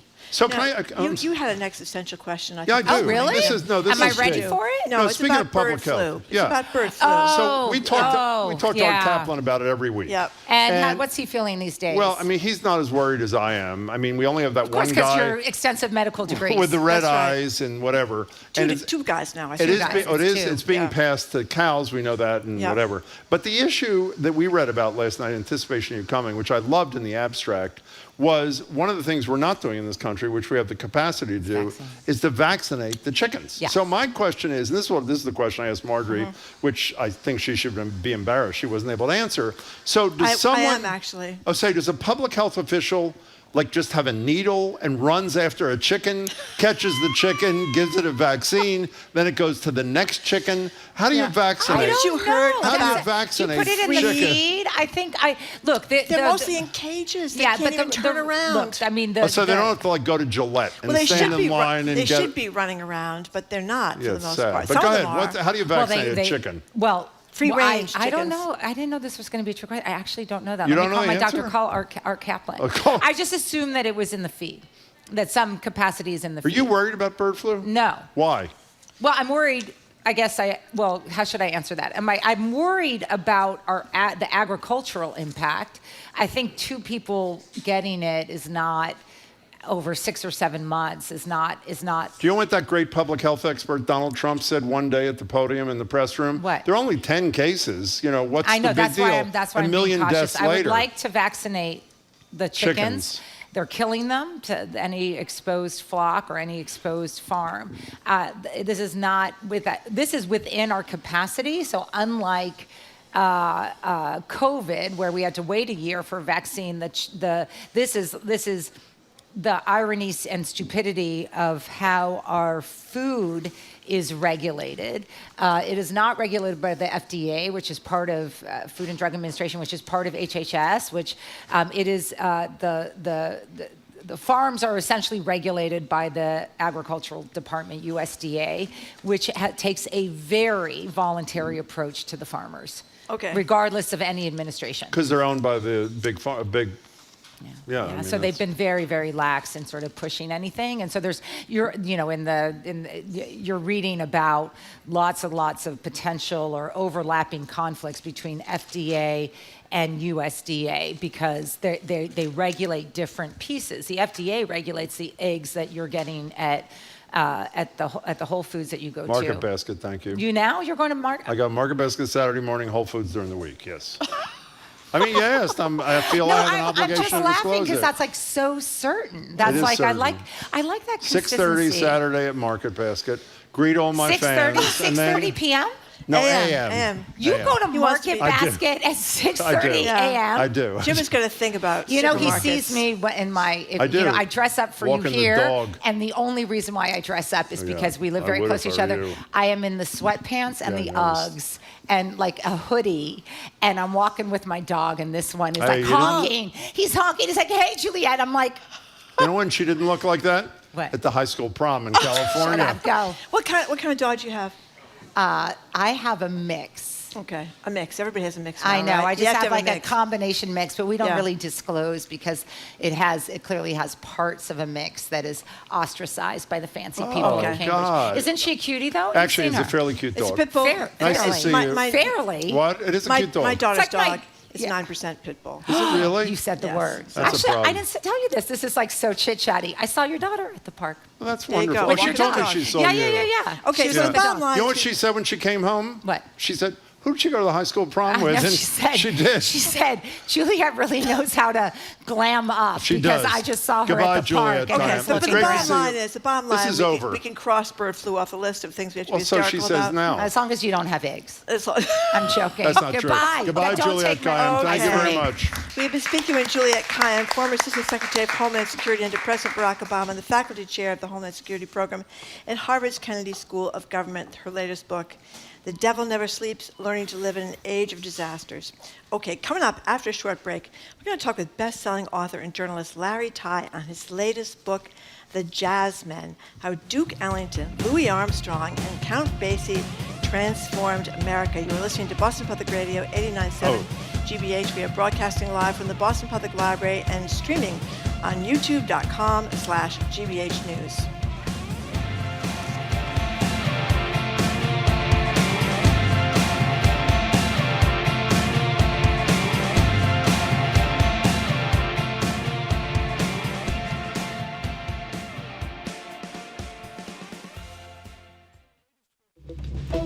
I'm Arun Roth.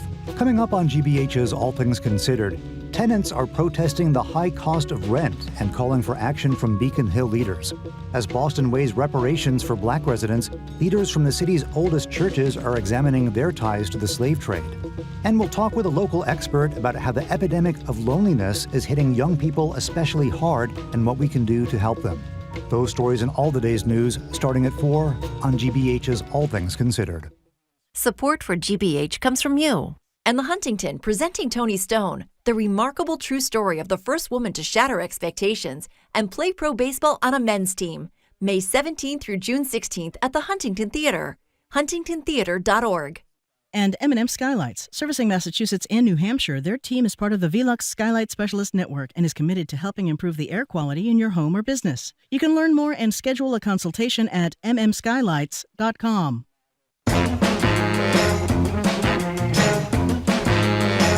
Welcome back to Boston Public Radio. Jim Browdy and Mark Regan. We're live at the Boston Public Library, streaming at youtube.com/GBH News. We have a new TikTok account, tiktok.com/@Boston Public Radio. Best-selling author and journalist. He used to work at the Boston Globe, as you all know.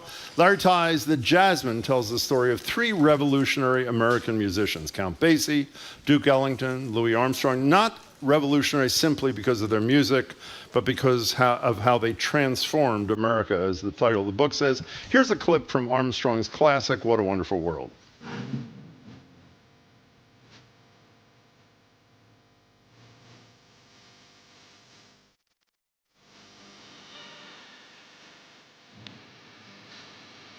Pretty good at blowing that horn, too. We'll hear from Duke Ellington and Count Basie, too. Larry, congratulations on a great book. It's great to see you. Great to be back. You know, somebody described, I don't know if it was you or someone that you wrote about, Larry, described Armstrong's voice as a throat of gravel. It was indeed. He had a very unusual voice, but unbelievably talented. So tell people, how did this come about for you? So it came about the way so many good things did in my life from a book that I wrote 20 years ago about the black men who worked on the railroads who were called Pullman porters. Rising from the Rails. Rising from the Rails, great. And these guys told me that someday I had to write two other books. One was on their favorite sports figure that they ever carried on the train, and that was a guy named Satchel Paige. Which you did. which I did, and the other was on their 3 favorite passengers named Ellington, Armstrong, and Basie. And the reason why they were their favorite passengers is what inspired me to write about them. That when, in an era of Jim Crow segregation in America, when even the most illustrious black men like Ellington, Armstrong, and Basie decided to go south, picking the wrong restaurant to eat at, picking the wrong hotel to try to stay in, was either a cause for them being kicked out or for them being afforded with violence. And so the only way that they could really be safe when they went below the Mason-Dixon line was to hire their own private Pullman sleeping car. At night, pull it off the tracks. And let's say they were in Atlanta. At the end of their concert at night, they knew they were going back to the best of meals cooked by the Pullman dining car guys and the best of beds prepared by the Pullman porters. And in return, at midnight, they would have a private jam session just for the Pullman porters. Can you imagine? So I don't know about you, Jim and Marjorie, but if I could go back to any moment in history, it would be to have the Duke Ellington Band serenade me at midnight. Was it a close question to pick these 3 as compared to other giants of the time in jazz? 2 of the 3 were no-brainers. If we were looking in heaven or on earth at the Mount Rushmore of jazz, nobody would question Ellington and Armstrong being there. But I discovered that Count Basie was more controversial. And in his mind, he was there because while he didn't have the celebrity of Ellington and Armstrong, he didn't also have the ego of Ellington and Armstrong. And he was the guy who was the consummate band leader. And they used to say that after listening to Count Basie, if your toes weren't tapping, you ought to go to the doctor the next day. We're talking to Larry Tye. His book is The Jazzmen. Can we, by the way, the detail is so rich for all these, and we only have time for a little. Let me tell you what Marjorie and I picked out on Count Basie. First of all, let's play a little sound from probably the song for Duke Ellington that is best known, Take the A Train.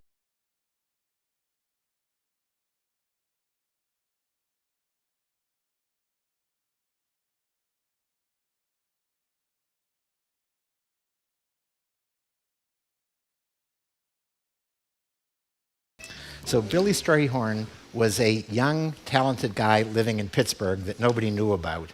And he applied for a job with Duke Ellington. And Duke sent him directions on how to get to him in Harlem, which involved taking an A train.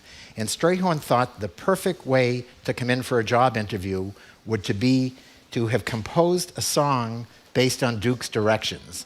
He got there, he was hired, Duke loved him, and Duke, about 1 in 3 times, credited Billy with having created that song. But there's more to that. We're going to get into what I think is the most powerful part of this book. Again, how the 3 of them transformed America, the impact they had on everything, including Friday is the 70th anniversary of Brown v. Board of Education. You can clearly make case there. Talk about his relationship with Strayhorn and what he did that not many other men of his time might not have done. So he did something that even the great Martin Luther King didn't do. When Martin Luther King had a protege named Bayard Rustin, Bayard Rustin was gay, and Martin Luther King was embarrassed about that. And so he played a secondary role and was never out in front like he ought to have been. Billy Strayhorn was gay. Duke Ellington was proud of him and proud of every piece of his personality. And he gave him front and center, even if he didn't always credit him. The credit had nothing to do with being gay. It had to do with being somebody he could exploit a bit. Talk about Duke Ellington and the police chief, the racist police chief in Birmingham, Alabama, Bull Connor. So Duke Ellington, so for your listeners who aren't old enough to remember, Bull Connor was a racist police chief in Birmingham during the civil rights demonstrations there in the early 60s, and he turned his water hoses on the demonstrators, including on young student demonstrators. And Duke Ellington thought that was so outrageous that he expressed his outrage the way he always did, which was in a song. And it was called King Fit the Battle of Alabama. And it was an extraordinary play, and it was an extraordinary song. And Duke Ellington, who thought that jazz ought to be renamed Negro music, was striking a blow against Jim Crow and against Bull Connor. Well, you know, we have a little piece of King Fit the Battle of Alabama. Listen to it. King fit the battle of Alabama. Birmingham, Alabama, King fit their battle of bang, and the bull jumped nasty, ghastly, nasty. And the bull jumped nasty, ghastly, nasty. You know, since Marjorie opened the door to this transforming of America thing, talk about what Martin Luther King Jr. had to say about the influence of these men on change in this country. So you're asking me that question at a moment when it has particular resonance, because as you know, tomorrow is the 70th anniversary of Brown versus Board of Education. And Martin Luther King said very simply, no jazzmen opening America's ears and souls to the magnificence of black music and black humanity, and no integration of the schools. That nothing in terms of social change is ever a straight line, and this curved line went through Ellington, Armstrong, and Basie. You know, and speaking of Armstrong, and so I'm really embarrassed that I did not know this. Armstrong took a lot of criticism from other black Americans about not being, I don't know if the expression black enough was used. Uncle Tom. But not being enough of an advocate. Talk to us, describe his, what he did after describe this episode in Little Rock for those who don't know their history, and then talk about Louis Armstrong's reaction to that. So Marjorie said Uncle Tom. It was actually Uncle Tom and Aunt Jemima. And he was, that so? Which was even worse in terms of the kind of slurs thrown his way. And people who did that either weren't paying attention or weren't giving him the credit. In Little Rock, Arkansas in 1957, the defining civil rights confrontation of that era, when they were trying to integrate Central High School in Little Rock, the young black students who went in there were opposed by the racist governor, Orville Faubus. They were given zero protection by our war hero president, Dwight Eisenhower. And the person in the African-American world then who spoke out most sharply, he called Faubus a word that begins with M and ends with R, and ended up being translated in the watered-down newspaper as a country cowboy. And he called our war hero president a gutless bastard. That is incredible. And he called it right. He embarrassed Eisenhower enough that I'm convinced one of the major reasons that Eisenhower ended up sending in troops to protect those kids was because Louis Armstrong, the supposed Uncle Tom, was out there doing what nobody in America seemed to have the courage to do then, and he took extraordinary heat for it. But you also talk about how other great leaders in the civil rights effort, like Malcolm X, they had different views of all. They were not.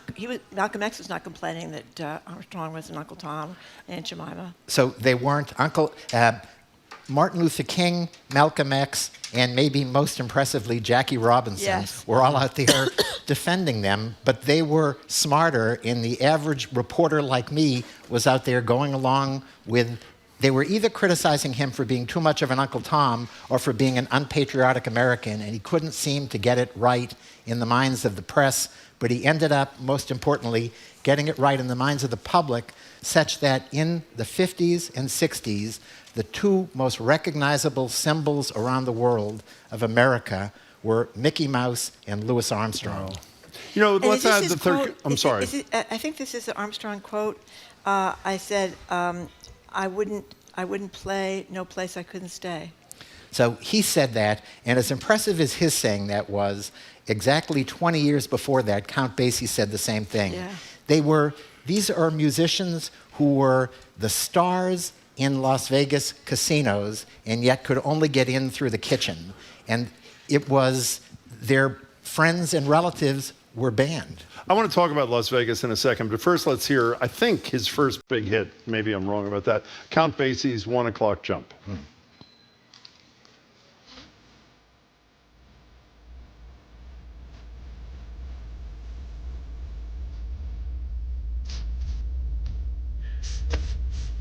So, speaking of, again, Count Basie, 1937, 1 O'Clock Jump. Speaking of Las Vegas and people standing up to racism, there's a fairly common household name who was a white guy who was doing it too. Who was that? So before I do that, can I just make a comment that your live audience here at the Boston Public Library, when you were playing 1 o'clock jump, I saw more toes tapping out there. That's fabulous. So the guy that you're referring to is the one and only civil rights activist Frank Sinatra.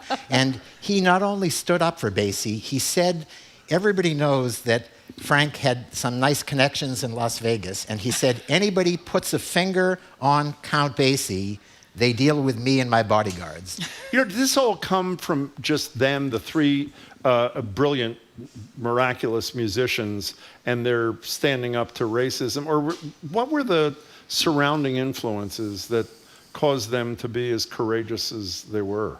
So, very short story.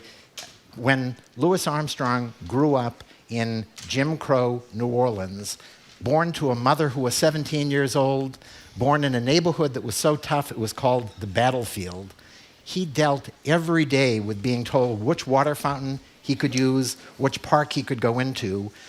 Duke Ellington, mildly better in the border community of Washington, D.C., which had lots of the Jim Crow vestiges, and even Count Basie, who grew up in the great liberal bastion of New Jersey, Jim,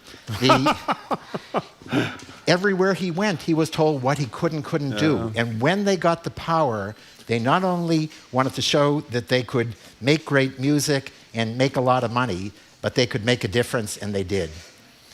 We're talking to Larry Tye. His book is The Jazzmen, How Duke Ellington, Louis Armstrong, and Count Basie Transformed America. I'm just getting a text from Paul that says he saw Count Basie shortly before he died. He was in a wheelchair, had arthritis in every part of his body except his fingers, so he could still play the piano. That's great. Didn't actually play that much, but he directed the orchestra, and you could see how much he loved listening to them. I had a chance. You know who we had in the audience here about a year ago? Mercedes Ellington. Yeah. My best new friend. Is that true? She is. So she gave the Metropolitan Chorale, by the way, it's based in Brooklyn. Our friend Lisa Graham performed for us here, and they were doing an Ellington tribute, and she graced us with her presence. It was incredible. But go ahead. Can I tell you a real quick Mercedes Ellington story? So Mercedes is now 85 years old, the granddaughter of Duke, who traveled with Duke when he was going all around the world when she was a kid. And she gave me a tour of Duke Ellington's Harlem. And that tour involved stopping everywhere he played, everywhere he lived. Wow. But by far the longest part of that tour was everywhere he stashed a mistress. And we ended up... His granddaughter showing His us? granddaughter, his wonderful big granddaughter, and she named every mistress. And we ended up in the Bronx, in Woodlawn Cemetery. And Woodlawn is interesting for a number of reasons. One is Duke was buried next to his mother he loved and two people away from his father who he didn't love so much, buried next to his favorite mistress, buried across the street from Miles Davis, and down the hill from every jazz great of that era. And if you want to, I think the three of us should do a trip one day to Woodlawn at midnight, and I'm convinced it's the best jam session in town. That's pretty good. You know, I wanted being a white guy. How was it weird at all writing about these three great black musicians that were leaders in civil rights? It would have been more weird if I had done it before writing about the Pullman Porters and Satchel Paige. And when the Pullman Porters said to do something, whatever the obstacle was, you did it. And that was... What made you do the... I don't want to get off this most recent book, but what made you do the Pullmans in the beginning? So the best year... I loved being a journalist, but my best year in my journalism life was being off from journalism doing a Nieman Fellowship. And I took a course from an extraordinary guy at the design school at Harvard. The course was subtitled Gas Stations, and a very famous course by a guy named John Stilgoe. And John Stilgoe was obsessed by the Pullman Porters. And every year after I finished the fellowship, I'd call him and say, "How is your book coming?" Year number 3, he said, "My obsession is now your obsession. You got to write it." Oh, that's a great story. That's a great story. When you mentioned Miles Davis, I can't remember who was the guest on our show was talking about Miles Davis and Boston and his love of George Wein, who obviously has died, but everybody knows who George Wein is, a local George Wein. He also had a connection, I mean, George Wein, Newport Jazz Festival and all this other stuff. Stuff like it's, I don't mean to be dismissive, it's huge, and he was huge. What was the relationship between Wein, if there was one, with these three men in Boston?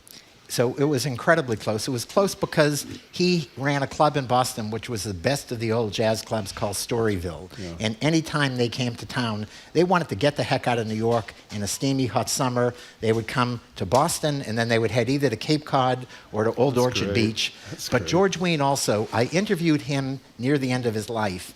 And on the one hand, he needed help just getting up from the chair, and on the other hand, his mind was extraordinary, and he talked about getting to know each of them through the Newport Jazz Festival, seeing sides of their personalities, seeing Louis Armstrong being angry in a way that nobody had ever seen him be angry, all these things that he was seeing because he was behind the scenes orchestrating this thing, and they were who they really were then.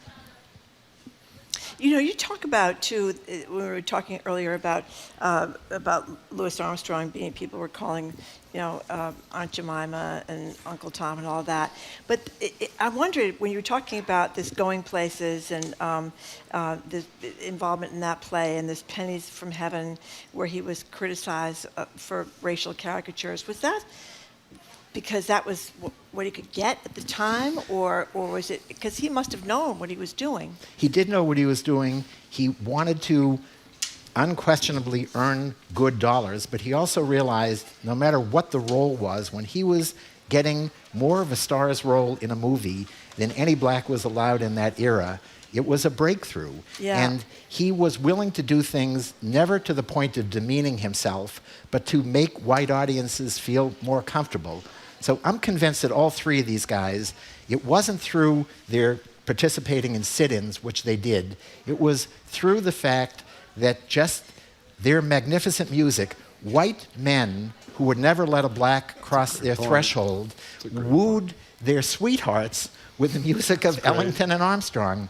White women who, if they saw a black man coming down towards them on the sidewalk, would walk to the other side of the street, but in the privacy of their living rooms, they were clicking their high heels to the music of Count Basie. Once you made it across that threshold, anything was possible, and that's exactly what Martin Luther King recognized. What was their relationship, the three? Sure. The three had, so I would love to tell you that they were best of friends and that they played together. That's what I want you to tell me. What they were was they all had enormous egos. And the idea that there's one spotlight and that can either shine on you if you're Duke Ellington or Louis Armstrong, they said incredibly nice things to one another, and they almost never played together because they all wanted to be the star. Have you been a lifelong, first of all, do you play anything, or you have any musical skills? So, this is off the record, right? Off the record, absolutely. Off the record, I'm tone deaf and I know less about music than anybody in the world. Perfect. But that ended up being an asset. So I interviewed 250 people to try to fill in that gap. And if you're calling Wynton Marsalis or John Batiste or Sonny Rollins and you say, geez, I'm a smart as heck journalist and I know everything about jazz and I just want a few quotes from you, they would hang up.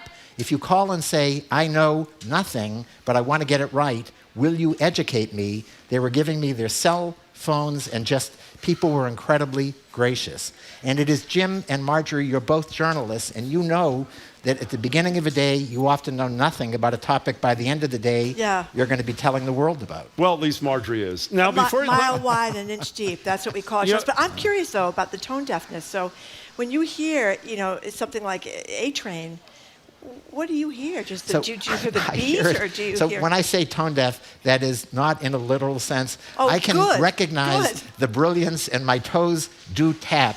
I just don't know. I would have to ask my wife what the difference between melody and harmony was. Okay. And it was but that was also an incentive. The world didn't need the 1001st book on the music of Ellington, Armstrong, and Basie. My book was trying to mainly look at their lives off their bandstands and the other half of their legacy, which I think is as important as their musical legacy. Couldn't agree more. You told it beautifully. It's a great book, The Jazzmen. Thanks so much. Great to see you, Larry. Great to be with you again. Yeah, thank you very, very much for coming in, and congratulations. It was very heartening to read the backstory of all these guys. Okay, we've been speaking with best-selling author and journalist Larry Tye. The book we've been talking about is The Jazzmen, How Duke Ellington, Louis Armstrong, and Count Basie Transformed America. And it's a great read. Coming up, a portrait in data security. Some of the folks behind Nova's newest documentary, Secrets in Your Data, join us to discuss the digital minefield of privacy rights online. I had no idea, Jim, that people could know who lived next door to me in the 1980s, but apparently they can. You're listening to Boston Public Radio 89.7 GBH live from the Boston Public Library and streaming at youtube.com/GBH News.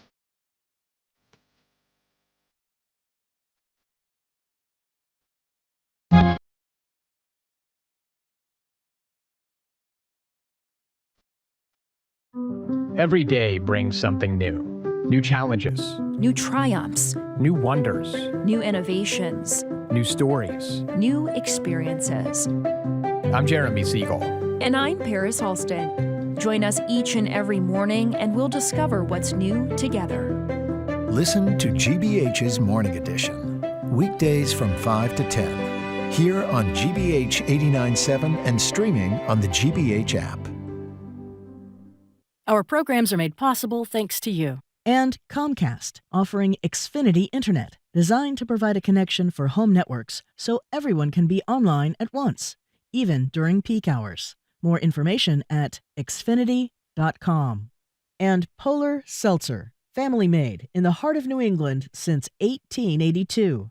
Cheers to being 8 years older than radio. Learn more at polarseltzer.com. I'm Boston Public Radio producer Aidan Connolly, and you're listening to 89.7 WGBH, HD1 Boston, online at gbhnews.org. GBH News with NPR, what matters to you.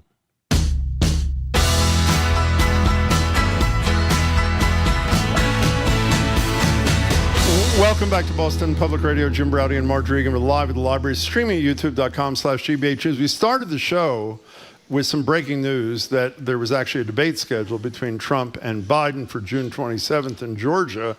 Amazingly, a second debate has already been scheduled in the last few hours. That'll be September. The CNN is doing that debate in Georgia, by the way. The second debate will be September 10th, hosted by ABC.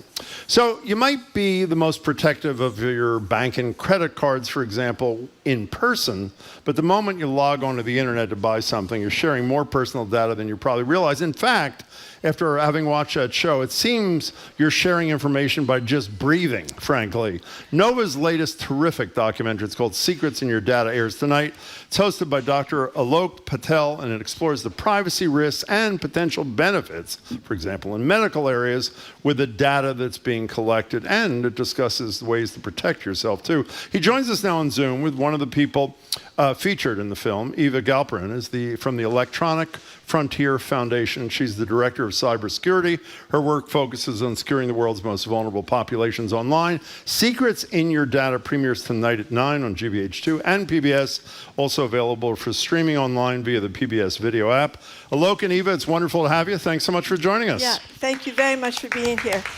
So, Alok, let's start with you. The Nova film began with you're finding out everything that could be found out about you very easily online. So give us an idea of how extensive it can be.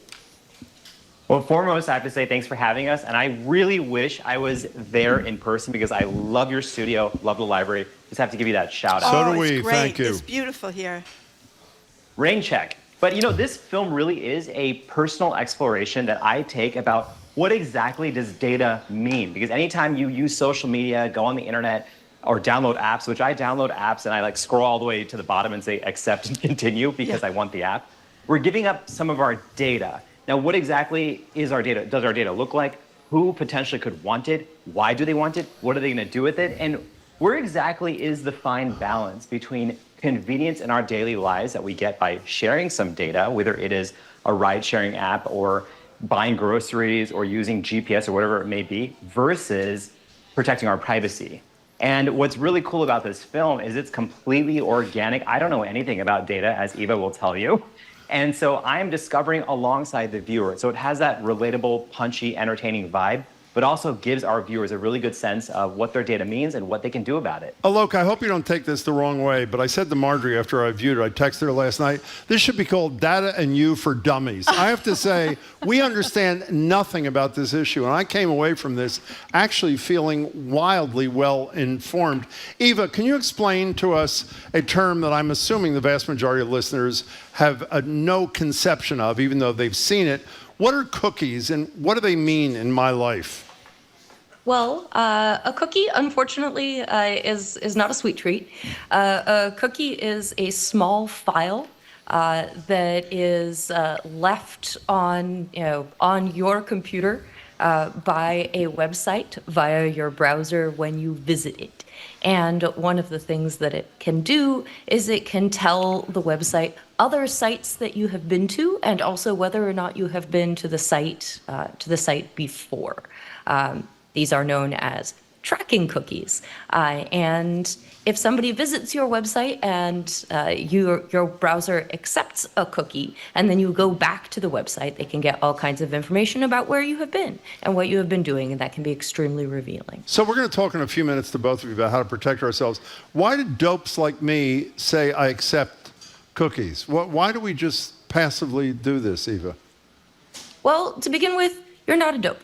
That's because you don't know me, but go ahead. Away from this thinking that they are somehow uninformed suckers because they click yes when they see, when they see a request come up from a website saying, "Listen, we're not going to show you this website until you have decided whether or not you are taking cookies, but we're not going to take the time to tell you what a cookie is or why it does or why you might want to do things differently." This is actually a result of a law in Europe called the GDPR. Which requires this sort of affirmative consent. But as you have noticed, affirmative consent is useless if you don't actually understand what it is that you are giving up when you click yes or no. Having said that, often the option not to accept cookies when you are going to a website causes the website to break in a bunch of very inconvenient ways. What EFF recommends is that you install the browser extension Privacy Badger, which will simply eat those cookies, and then the website will act as if you have never been to the website before. You can tell us in a few minutes how to do that, please. Okay. Yeah. But look, before we move on from any further, you talked in this opening scene about how in just seconds the computer could tell you who your neighbors were back when you were a kid in the 80s. So tell us what other horrifying things that can be found out about us that we don't know that can be found out about us very easily. Like what? I mean, I think you directly saw that scene when my metadata includes my neighbors literally from the 80s and phone numbers of my family members. And I'm like, why do you have this and what are you going to do with it? And so I think it's two-part. Part of it is what information is actually out there. And it is pretty alarming when I learned in the film how much of my information, including what stores I visited and where I'm traveling in San Francisco, and even what position of my apartment I'm standing in at what time. Front or back of the house, right? Front or back. Weird. Yeah. Weird. And then you learn what exactly companies are able to do with this with targeted marketing. And in some instances, I'm like, that's okay, because I'm happy seeing a directed sports ad or something on my feed. But then you find out that it could be used, it could be manipulative. And they could be targeting vulnerable populations.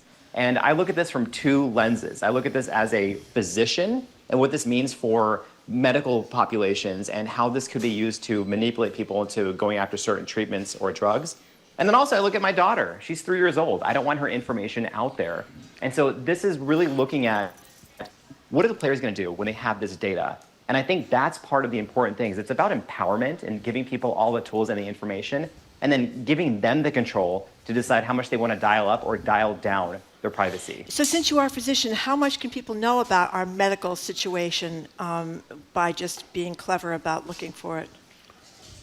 People can know about your medical situation based on your apps and your online activity, even your social media activity. If you are searching certain things about your disease state or looking for certain healthcare professionals in your area, that information could potentially be available.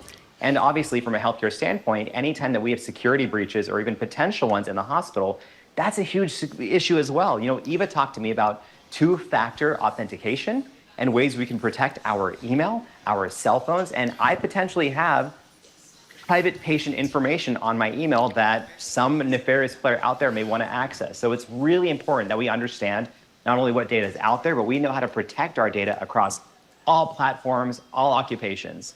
By the way, when you hear Alok say nefarious player, the nefarious player can be your employer who buys the data and ends up discriminating against you because of the information they have on you. Before we get to the fixes that you both touched upon, which is really the hopeful part of this, Eva, could you explain what a data broker is and how their business works?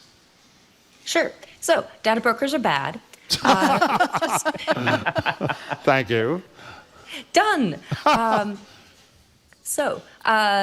There are all kinds of ways in which to gather data on on people and on types of people, and there are all kinds of places where this information is stored. Some of the very first data brokers actually used the sort of sunshine and transparency laws in certain states to pull data or request data from the DMV and then turn around and make that data available. So basically, your name, your address, a photo of you, which can be used as part of facial identification, the kind of car that you're driving that is registered to you. This is all fairly revealing information. And one of the reasons why this is widely available is because of data brokers. But data brokers were not content with just exfiltrating data from the DMV. What they started doing was they started going after all kinds of other databases and putting that information together and cross-referencing it in order to create very detailed and de-anonymized profiles of individuals. And they will sell this to companies, to advertisers, even to individuals. You know, Eva, staying with you for just 1 second. So when we hear this impassioned debate in Congress about how they have to vote to ban TikTok, and the president signed it because they want to protect us from all this information that's going to be extracted about us, the reality is it's all being extracted about us already without the Chinese government leaning on TikTok. Is that a fair statement? Oh, absolutely. If the Chinese government wanted this information, they would simply go to a data broker and buy it. You know, one last thing that we love that you addressed here, Alok, is we have talked on the show about a dozen times with different people who come on and say, you know what happened last night? I was talking to my partner, or I was talking to my dog, or I was talking to somebody about something, and 6 minutes later, I got an email about that product. You talked to this fabulous guy, Matt Mitchell, who's a data privacy advocate at Crypto Harlem, explaining that the ads on your phone aren't influenced by what you think you're thinking or saying. They're actually influencing you into what you think and say. Here he is. People always say, I was product, and then I saw an ad for it. Matt, are they listening through my phone? And I'm like, well, they didn't hear you. They didn't listen to anything. The truth is actually more frightening. You talked about that thing because they influenced you into having this conversation. It's because the algorithm took you to this place. And that's the situation with our data. So were you a nervous wreck after you made this thing, Alok, or what? Absolutely. And, I mean, that feels like a Black Mirror episode.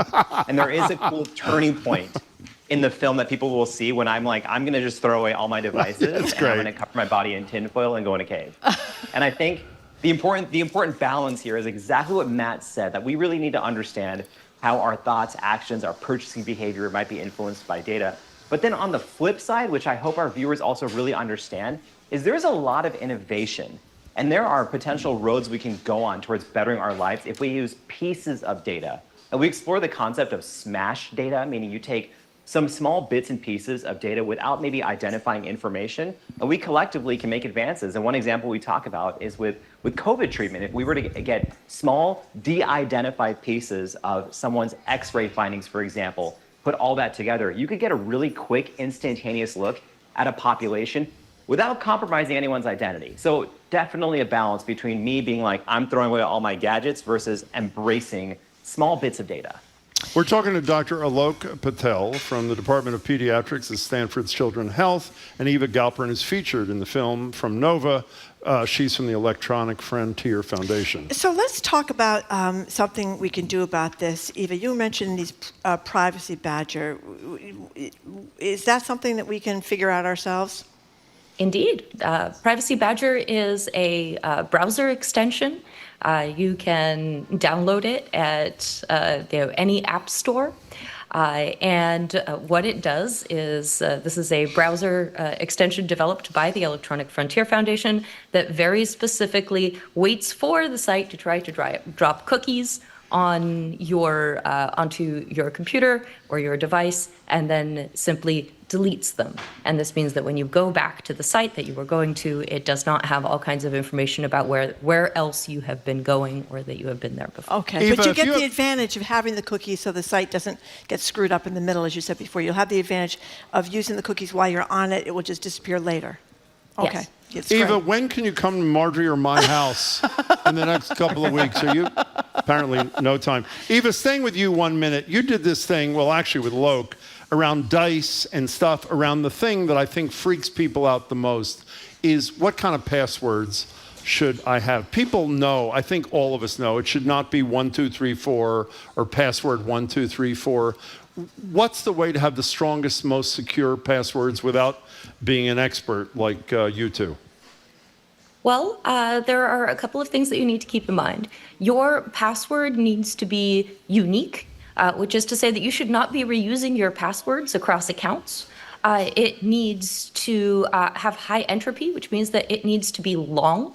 A longer password is better than a shorter password, even if your shorter password has a bunch of special characters in it. And also, you need to be able to remember it. This is one of the reasons why Alok and I went through this whole sort of diceware process together, where we were creating passwords by rolling dice and then consulting a dictionary and creating passwords that were just a series of random words strung together.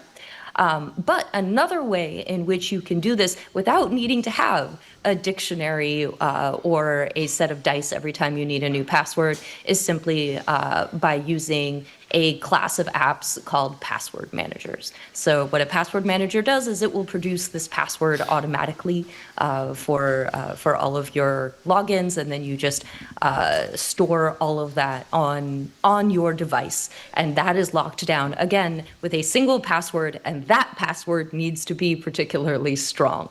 Additionally, I recommend that people turn on the highest level of two-factor authentication that they're comfortable with. And 2FA is just the thing where you log into an account, and then in addition to needing the password, you also need a code that the site sends you, and it can send you the code in a bunch of different ways. It can text you, it can send a message to an authenticator app, or it can send you an email. And all of these have, different security and privacy implications that make them good or bad for different people. But having two-factor authentication turned on means that even if somebody steals your password, if they have gotten into your password manager, if your password has been leaked in a data breach, if somebody has looked over your shoulder and guessed your password, that they still cannot get into your account unless they get that second factor of authentication. And it is the single best thing that you can do in order to lock down your accounts and keep them locked down. And it's actually doable. Look, one more thing that came up in the film about protecting yourself. I can't remember who you were doing this with, but I believe that what you were supposed to type in is myactivity.google.com, because I think most of us know Google is the most frightening and helpful thing at the same time. When you go to myactivity, assuming I got the site right, .google.com, what happens and what do you do? I basically looked at my own activity across Google and all the apps I use that are connected to Google, including Maps, for example. And basically in the film, the experts were able to track exactly where I had been traveling, how long I had spent at places. That can then get linked to other search behavior, and it almost creates this immediate profile of what you're all about. A day in the life of Dr. Alok Patel, thank you to Google Activities. And I was like, whoa, I don't think I'm a high-value ransom target, for example, but there's a lot of information about what I do on a given day. And then it made me start to think about, where am I taking my daughter? And what am I doing in different cities? And am I actually paying attention to what I'm doing? And some of the tools I learned from experts such as Eva have made me feel a little bit better about all this. I wish I could look at your audience in the studio there and get a raise of hands of how many people have 17 passwords that differ by one number. Because before talking to Eva in this film, I was one of those. I'm raising my hand right now, Alok, I want you to know, but go ahead. I literally, in the film, there's B-roll of me hammering out on a computer And what I actually was doing was downloading a password manager, which I now use across all my devices. So do we go to your site, Eva, to figure out how to do this? Or how do we figure out how to get, privacy budget? I knew this was coming. Yeah, a Badger and password manager and Marjorie's all writing these as fast as she can. I'm writing as fast as I can. Is there a central locale? All of these things are available in your friendly neighborhood app store. But if you want additional advice about privacy and security, sort of trying to decide what tools are right for you and how to use them and what the difference is between all of the tools, because this is very overwhelming and confusing, I recommend going to the Electronic Frontier Foundation's Surveillance Self-Defense, which you can get to at ssd.eff.org. Say that one more time. Surveillance Self-Defense, ssd.eff.org. I have one last question for both of you. I'm writing that down too, Jim. I knew you were. We're going to take care of this copy right for after me. the Thank show. you. By the way, let me say in a moment of seriousness here, the reason this film was so terrific, I thought, beyond opening your eyes about scary. the threats. Well, the scary part, but the second half, you get away from the scary part, and you do learn things that mere mortals like you and I could actually do to protect ourselves. Having said that, Alok or Eva, whoever wants to take this, starting with you, Alok, there is an acknowledgement there's only so much we as individuals can do, and unless our governments decide that they give a damn about protecting us as well, there are limits to our ability to be secure. That's a fair statement, no? Oh, it's totally fair. And I think that's why we're seeing this in the national conversation regarding apps like TikTok, but also how all this relates to our children and what exactly this means when their data is out there for the next 20, 30 years and what that's going to mean long term. So I'm glad we're talking about it. Well, thank you very much. You're both great. Yeah, you did great. We learned a lot. I have one other quick question. Oh, here it comes. Can we go to ssd.eef.org for password manager too, or EFF? EFF. Geez, I got it wrong already. Thank you. ssd.eff.org. Okay, is that right that time? Yes. Okay. And that we can go there and find out about password Let me tell manager. you, if this woman, Eva, does not think Marjorie is DMing her after the show, she is really, in any case, you were great in the film, and Alok, you did a terrific job. Yeah. Congratulations to Nova. It's a wonderful piece of work. Thanks so much for your time. Appreciate you both. Thank you so much. Thank you very, very much. We've been speaking with Dr. Alok Patel. He currently serves as the Faculty Director of Communications for the Department of Pediatrics at Stanford's Children's Health. He also hosts the Nova Now podcast, and Evan Galperin, Director of Cybersecurity for the Electronic Frontier Foundation. Thank you both for being with us. Secrets of Your Data premieres tonight at 9 on GBH2 and PBS. It is also available for streaming online via the PBS video app. There's also a screening and a discussion on this whole problem at GBH Studios in Brighton on May 29th at 7 p.m. May 29th? Yes, May 29th at 7 p.m. So if you need more information about that, it's available at gbh.org/events. By the way, the film is only 60 minutes, which is good. Did you feel the same way? I mean, did you feel it was as useful as I did? Yes, I felt like I learned a lot, and I had no idea how bad it was. Yeah, and I had no same idea here. about all my problems that are out there. Who knows, Jim? It could be very bad. So here's by the way, for people who don't listen to the show regularly, let me just tell you what's going to happen at about 2:15 today. Jim, do you have a minute? Yeah, sure, Marjorie. What's up? She said, did you write down that I wrote it down. SQDDF I'll say it one more time. BL thing? SSD as in David, ssd.eff.org. Okay, coming up, we're going to talk to the great Italian what are you laughing at? Zoe is typing, stay tuned for our next TikTok. Marjorie is trying to navigate password managers. That should be a good one, too. Up next, the great Italian chef Lidia Bastianich is being honored with a Lifetime Achievement Award at the Emmys this year.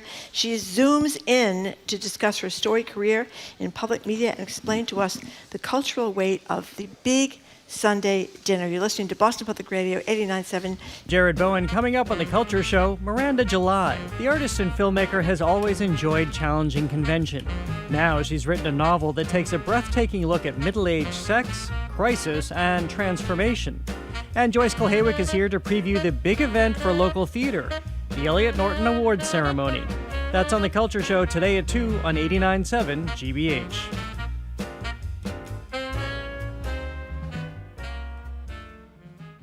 Support for our programs comes from you. And Babson College. You can learn how to drive real-world impact and find opportunity in challenges at the school ranked #1 in entrepreneurship by U.S. News & World Report. More at babson.edu/trailblazer. And Cambridge Savings Bank. CSB is committed to improving the financial well-being of local small businesses through financial education and banking services. Learn more at cambridgesavings.com. Member FDIC.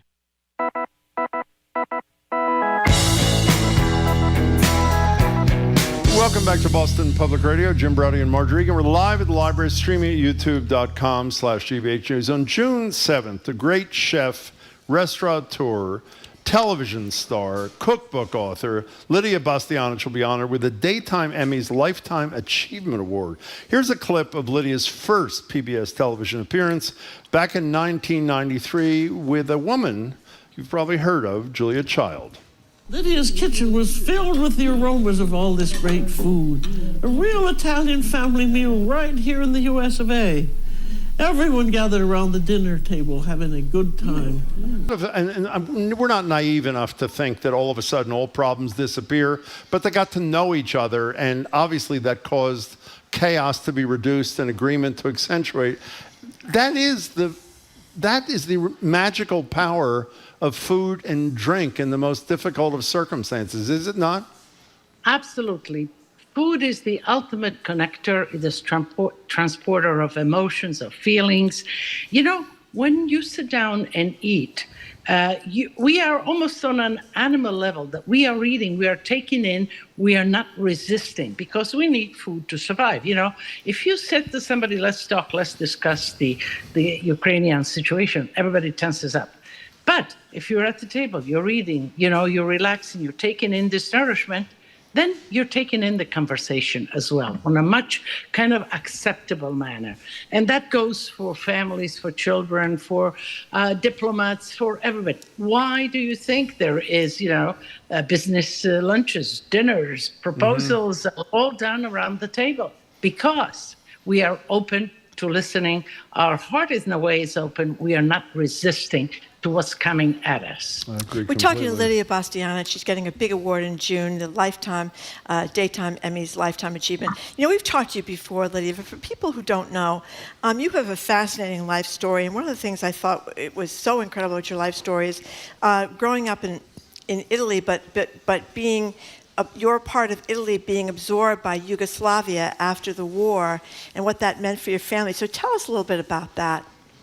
Right. I think that's, you know, it's very meaningful to who I am. So, yes, I was born, you know, Italy has 20 regions. If you look at Italy in the northeast corner all the way up, it's Friuli, Venezia Giulia. And that area, you know, it's right on the border. So after World War II, in 1944, it ended.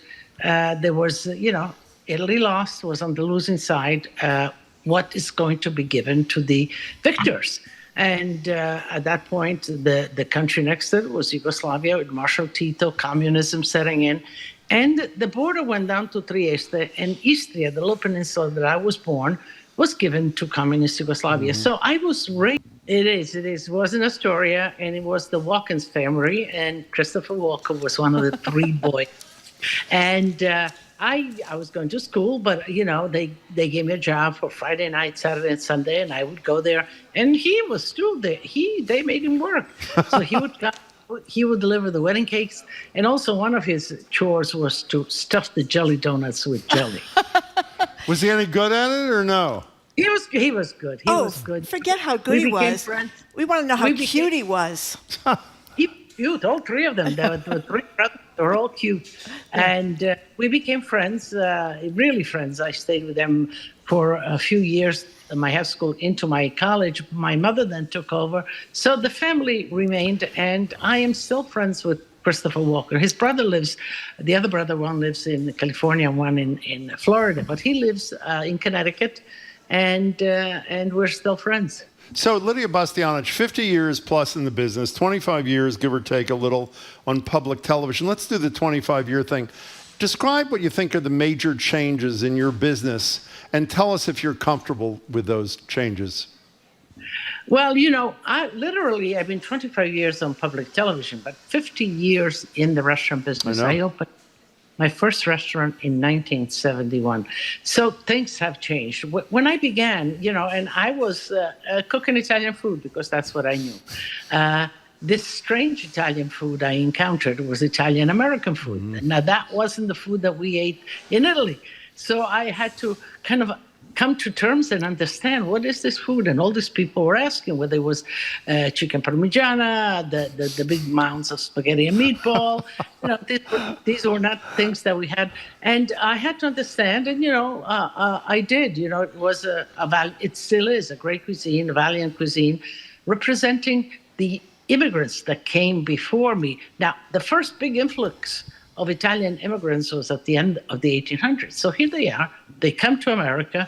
And, to cook a cuisine properly, you need the traditional ingredients. And they didn't have any. They didn't have that good pasta. They didn't have arborio rice. They didn't have the tomato paste and so on. And so this new cuisine, the Italian-American cuisine, was born. So I began with that. We hired a chef. He was Italian-American.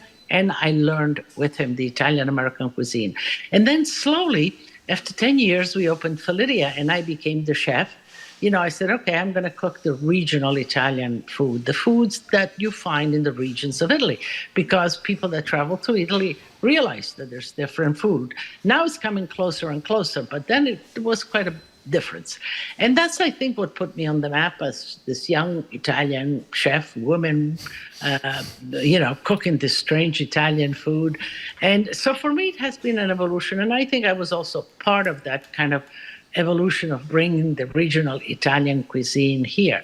So as far as Italian cuisine, it has evolved. Now, the Italian-American cuisine is very much appreciated and enjoyed and asked by the customer, but so is the risotto, the polenta, the gnocchi, the cheese. So that's the course of my change in the Italian cuisine in my years. But restaurants as a whole, especially after the pandemic, have changed substantially, yes. Yes. We were talking about this with two local restaurateurs yesterday. Tiffany Faison from Sweet Cheek. She was on, I think, Top Chef or one of those shows. There's a lot of national TV. Yeah, and Will Gilson, who runs the Puritan restaurant, a bunch of other restaurants. And they were talking about how they felt dramatically that things had changed. People were eating earlier. People weren't coming out as much because they got used to in the pandemic of just ordering out and staying home in their pajamas. More demanding. And more demanding. And prices have gone up because a lot of pressure now to play the back of the house people more, and inflation with the food costs. It was kind of a all of that is true. Yeah. So it makes it very hard to open a restaurant and to get a business going like you did many years ago. Right. The wanting the experience of eating out and dining was different. It was a treat. It was going out. It was not just gulping down and going home. Yeah. Now, especially the young generation, they don't want to spend 2.5 hours at the table conversing, swirling the wine in the glass, and really, they're informed of everything. They have everything at their fingertips. They know sometimes more than the proprietor of the restaurant. Yeah. And so, and they know their value, and they're very, very conscious about, the environment, and that the, okay. Yes. Do you see me? Yes, we see you. We see you. Look fabulous. Yep. I thought I'd disappear. No, did, never. And the background is fabulous too, with all those books on the shelves. Yeah. So my cookbooks that are endless.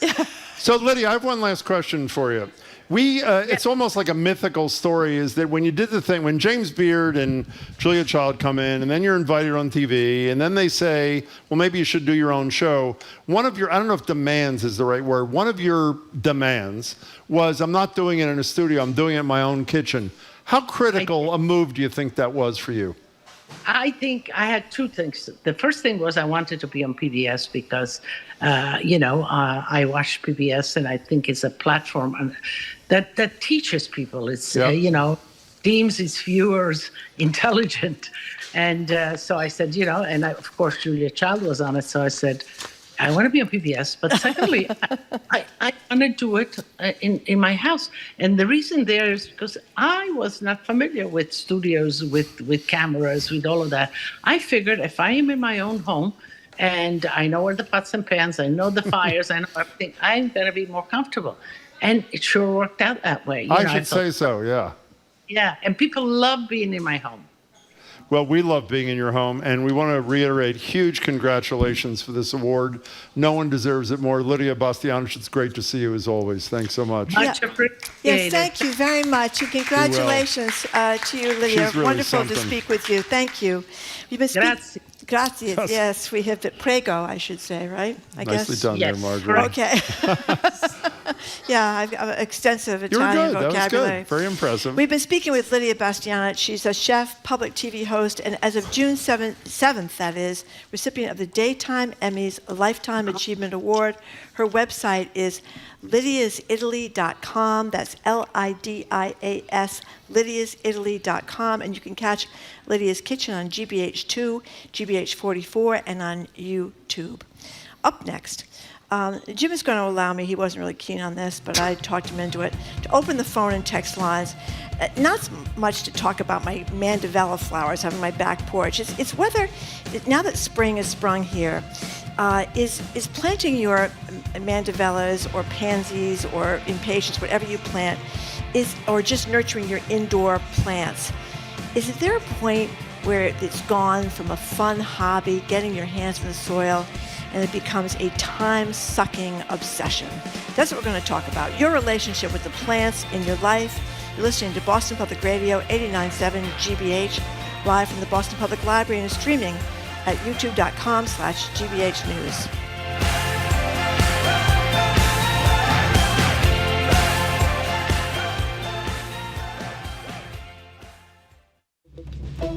I'm Arun Roth.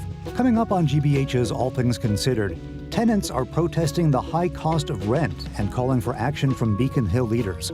As Boston weighs reparations for black residents, leaders from the city's oldest churches are examining their ties to the slave trade. And we'll talk with a local expert about how the epidemic of loneliness is hitting young people especially hard and what we can do to help them.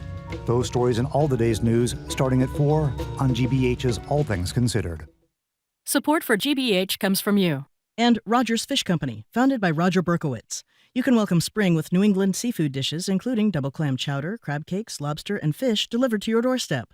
Online ordering at rogersfishco.com.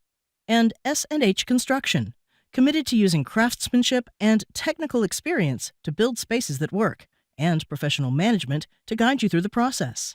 shconstruction.com. Welcome back to Boston Public Radio. Jim Browdy and Marjorie Egan. We're live at the library, streaming at youtube.com/GBH News. New TikTok account, as I think you've heard us say, tiktok.com/@Boston Public Radio. There are two types of plant people. I think this is fair. The fake flowers inside their home people, which even I can't stand, and the green thumbs. Marjorie is sort of a greenish thumb. But even the most militant pro-houseplant contingent says their hobby can lead to, as the Globe's Beth Teitel put it in a new column, lovers' quarrels, anxiety, even grief. What do you do if you're a houseplant enthusiast, but your partner is sick of the maintenance, like constantly spraying for fungus gnats, or the fact that you build an indoor greenhouse in your one-bedroom apartment just so you could fuel an unhealthy habit? So the lines are open at 877-301-8970. It's springtime.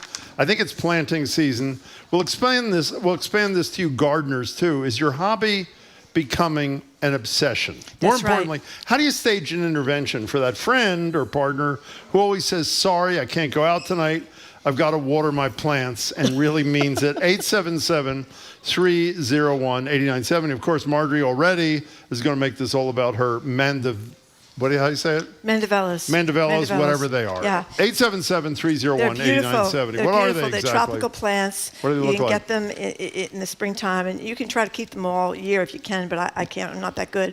But if you have balustrades on your porch, you put the mandevillas out in your porch, and the mandevillas will wrap themselves. Have you done around. that? Yes. I don't think so. I've done it for like many years. You planted them and they wrap themselves them. around? They're in pots. Oh. I repot them in big pots. Well, that's very and good. I have 4 of them on my little front porch with balustrades. And That's my great. neighbors are always asking me, when are the mandevillas going to be up? When are the mandevillas going to be? You have to wait till it's warm enough to put them up. And but here's the thing, and I think this is what Beth Titel captures so wonderfully.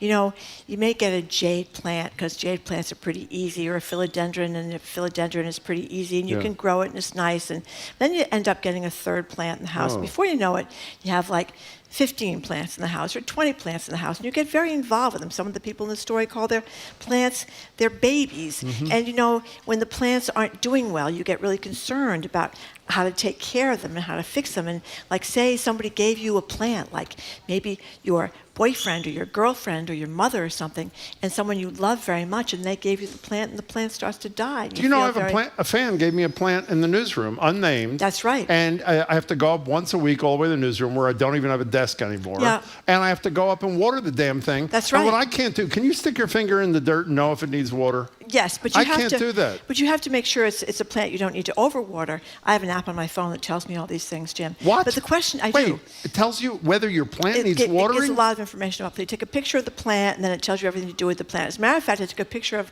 a plant I had in the stairs. Don't ask me the name of it. I don't know the name of it. Yeah. Wasn't getting enough sunlight. Oh. Took a plant, and the app tells me it's not getting enough sunlight. You need to move it closer Is that to true? the window. Yes. But the question is, What is the question?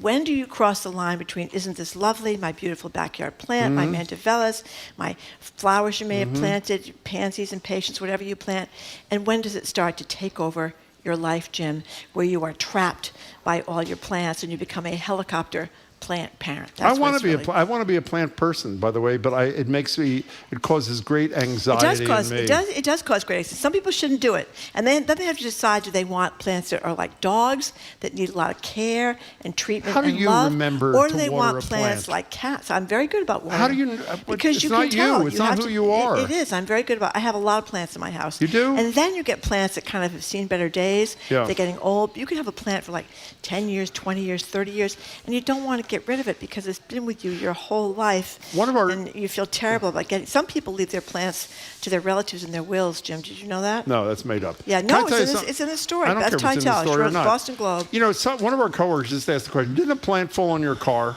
Yes, from the Lenox Hotel. Well, don't blame. I mean, they're great to us. It was a very windy day. That's good. You badmouth It wasn't Lenox just a Hotel. plant, it was a whole pot. Whole pot fell on your car. Big dent in my hood. How long ago was that? About 3 years, 4 And have you years. fixed the hood? I have not. Okay, no. fine. That's all we need to know. By the way, Donna on the road is the smartest person we're going to have in this whole discussion. After killing the last plant I had, a cactus, I gave up.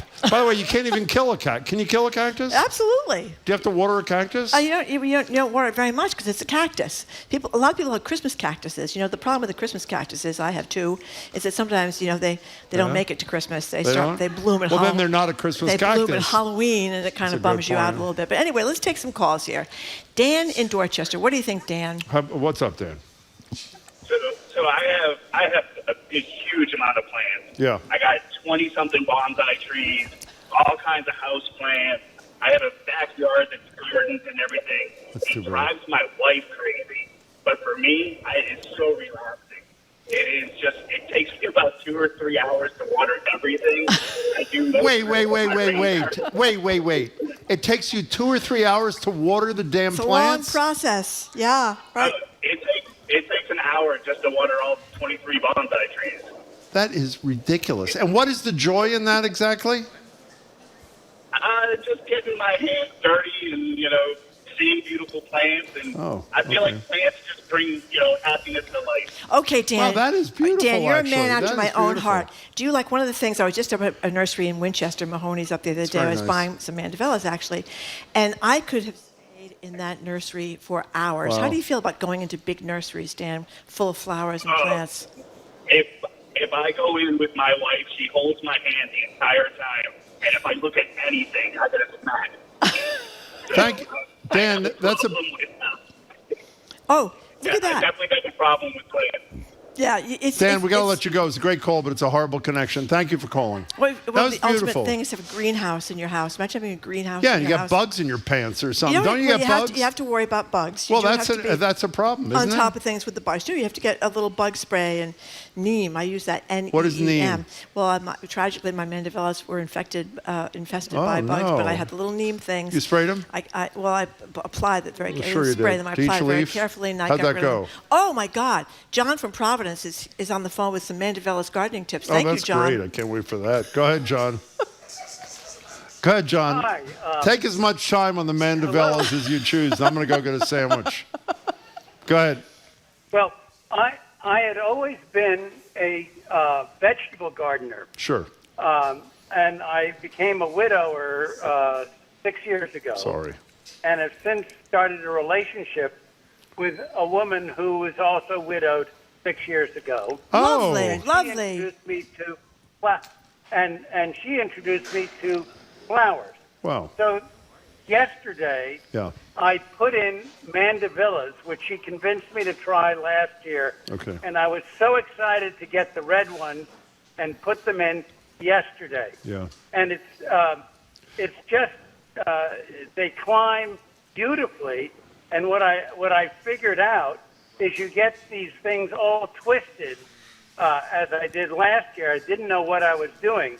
This year I disentangled them right away. Uh-huh. Put in the spreading arbors. Sure. And rewrapped all of the little shoots around the pieces of metal. And now it's going to be fabulous. It's going to be uniform. John, Marjorie, Exactly, John. excuse me, That's Marjorie. right. They wrap themselves all around the balustrades, go right across the porch. John, Marjorie has been too shy to say she's hoping to create a Mandevilla Facebook group. Would you be willing to start it with her? I don't do Facebook, but I do mandevillas now. Oh, okay. Well, at But least you two also, can talk. Okay, I keep should tell going. you- Go. Yeah. Go I ahead. should tell you that Please. the spring is a very exciting time for me. It is. And I put in, multiple vegetables already. Wow. Maybe a month ago. I have a little rototiller Okay. and set up my. I have an unusually large backyard for Providence. Okay. And was able to put in, tomatoes, cucumbers, eggplants, peppers, you name it. Let me tell you, John, spring's going to be over in a few minutes, so I would tend to those plants. John, that thank was you. an excellent That call. was a great call. You don't tell me you don't grow vegetables Not like yet. John. Not yet. But one of these days I'm What- going to do what would you grow exactly? I don't know, Jim. Cucumbers. You ever done anything like that? Potatoes. Not yet, but I'm planning on it. It's very time consuming. Here's Aiden, our coworker. Okay. A week ago, my girlfriend and I bought a lemon tree to raise indoors. This is good news. It hasn't produced any lemons yet, but it has lost about 80% of its leaves. That's exactly the problem. Well, some things go better than others, and you might get unlucky with a situation like that. Here's Sandra from Hopkinton. I would like to ask everyone in the world to please not bring me any more plants as gifts. I have more than I can handle already. I do not want to be responsible for another living thing. So yes, the gardening and the plants are her obsession, and she's tired of it. Lots of people get tired of it. It's very time consuming to take care of Not these that gardens guy's and spending plants. 2 hours you have a day. to weed them. If you get the stuff outside, you got to go weeding. That takes forever. So the indoor plants, you don't have to worry about that. But this How time, deep do you put your finger in the dirt to figure out? just like half an inch. And what are you supposed to feel to know that if it's got to be watered? Kind It's of thing? very dry. It depends on what it is. What You is get- it? Well, you got to get the app, Jim. How about if I have mandevilla? And Mandevillas like lots of water. They do? Yes, peace lilies like lots of water. They're very tiny. You don't want to get a plant.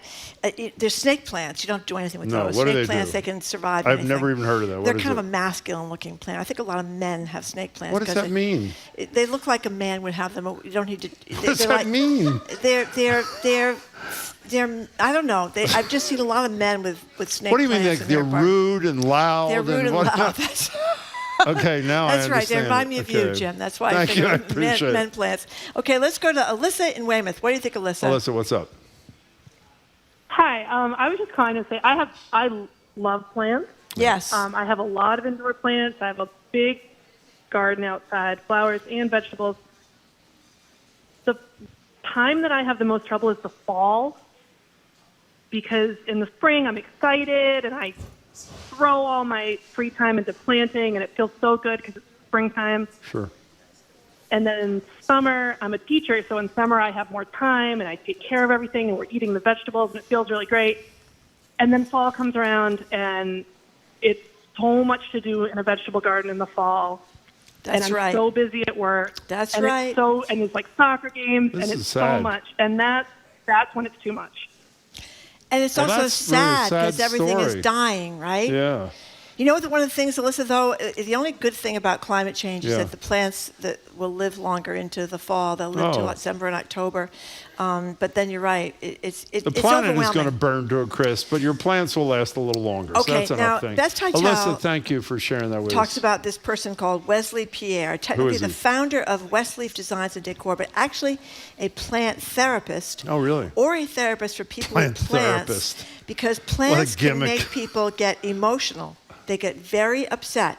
She said, drawing out her words is what this Wesley Pierre said, super duper emotional, because plants cause anxiety. They seem like the ideal companions, alive but mute, house trained, growing up but never old enough to harass you or borrow the car or anything. But the problem is people go through these painful scenarios. Like I said before, they've inherited a plant after their mother passed away, and they can't keep mom's plant alive. And people go to the plant therapist, and they're beside themselves. Well, about do those that. people know without spending $200 at the plant therapist that their mother doesn't know the plant is dead?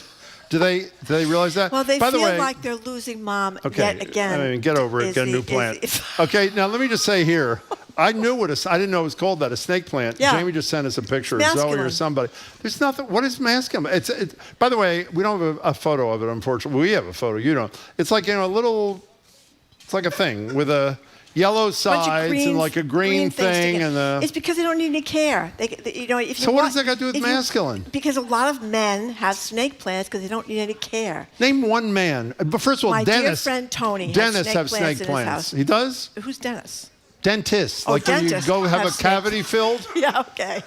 Okay. No, I think that they're what men, especially bachelor men. Are you like troubled by what the stereotyping that you're doing or not? I have a really. snake plant too. You do? Oh, yes, I no, do. that's a lie. I By the do. way, you're doing that because you realize you overstepped your bounds with the gender just bias. I'm ready to say that I think you would see more snake plants in the bachelor apartments than you would in the bachelorette Can I apartments. ask you a That's what I would question? say. Yep. Who is Dennis? I hadn't even thought about. I don't even know who Dennis is. I don't know. And I mentioned him. I don't know how I don't know how it happens. But here's this Beth Titel points out.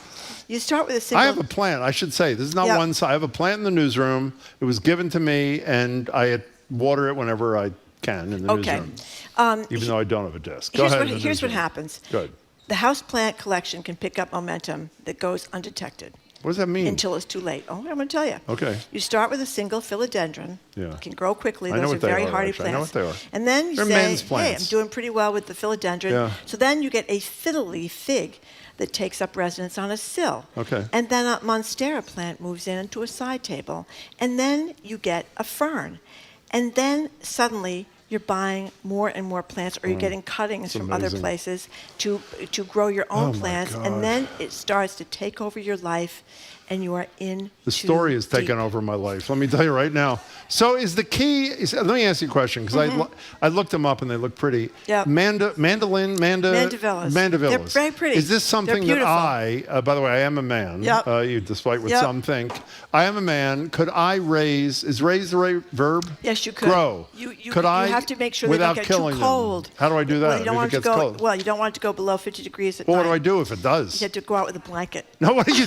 No, seriously. If it like your mandevillas, which are legendary. Legendary. If it gets to like 44 degrees in Brookline, You gotta what do you do? You got to cover them up or take You them don't- inside. you've never You have to covered cover up a them mandevilla, I did. and you- I no, did. you I did want- not. My, With my, what? My oldest daughter got married the end of October 2 years ago. Teeny tiny COVID wedding. Teeny tiny COVID wedding. That's Yes. right. It was in the middle of COVID. Maybe it was 3 years ago. Whatever 3 it years was. ago Okay, now. fine. And anyway, Yeah. the mandevillas, I wanted to make it to You the covered wedding. them? I don't and think I so. did cover them. I did. With and what, and they made it Marjorie? to the wedding. A sheet. No, you didn't. I did. I went out with That sheets. is the I had biggest pile of sheets crap. all over my porch. You covered, look at me when you're saying this, you covered Yes, your I did. mandevillas with a sheets. sheet. Yes, I did, to keep them from freezing. You don't want them to freeze. Did they tropical survive? plants. They did survive. That's an incredible absolutely. story. Okay, Rose and Cape Cod. You have a thank minute, for, Rose. Oh, That's we're all almost out we of got. time. I'm Rose, sorry. 1 minute, because Marjorie's going on and on about the mandevillas. Go ahead. Go ahead. I love mandevillas too, Marjorie. Okay, Thank you. Join the Facebook group. Yeah.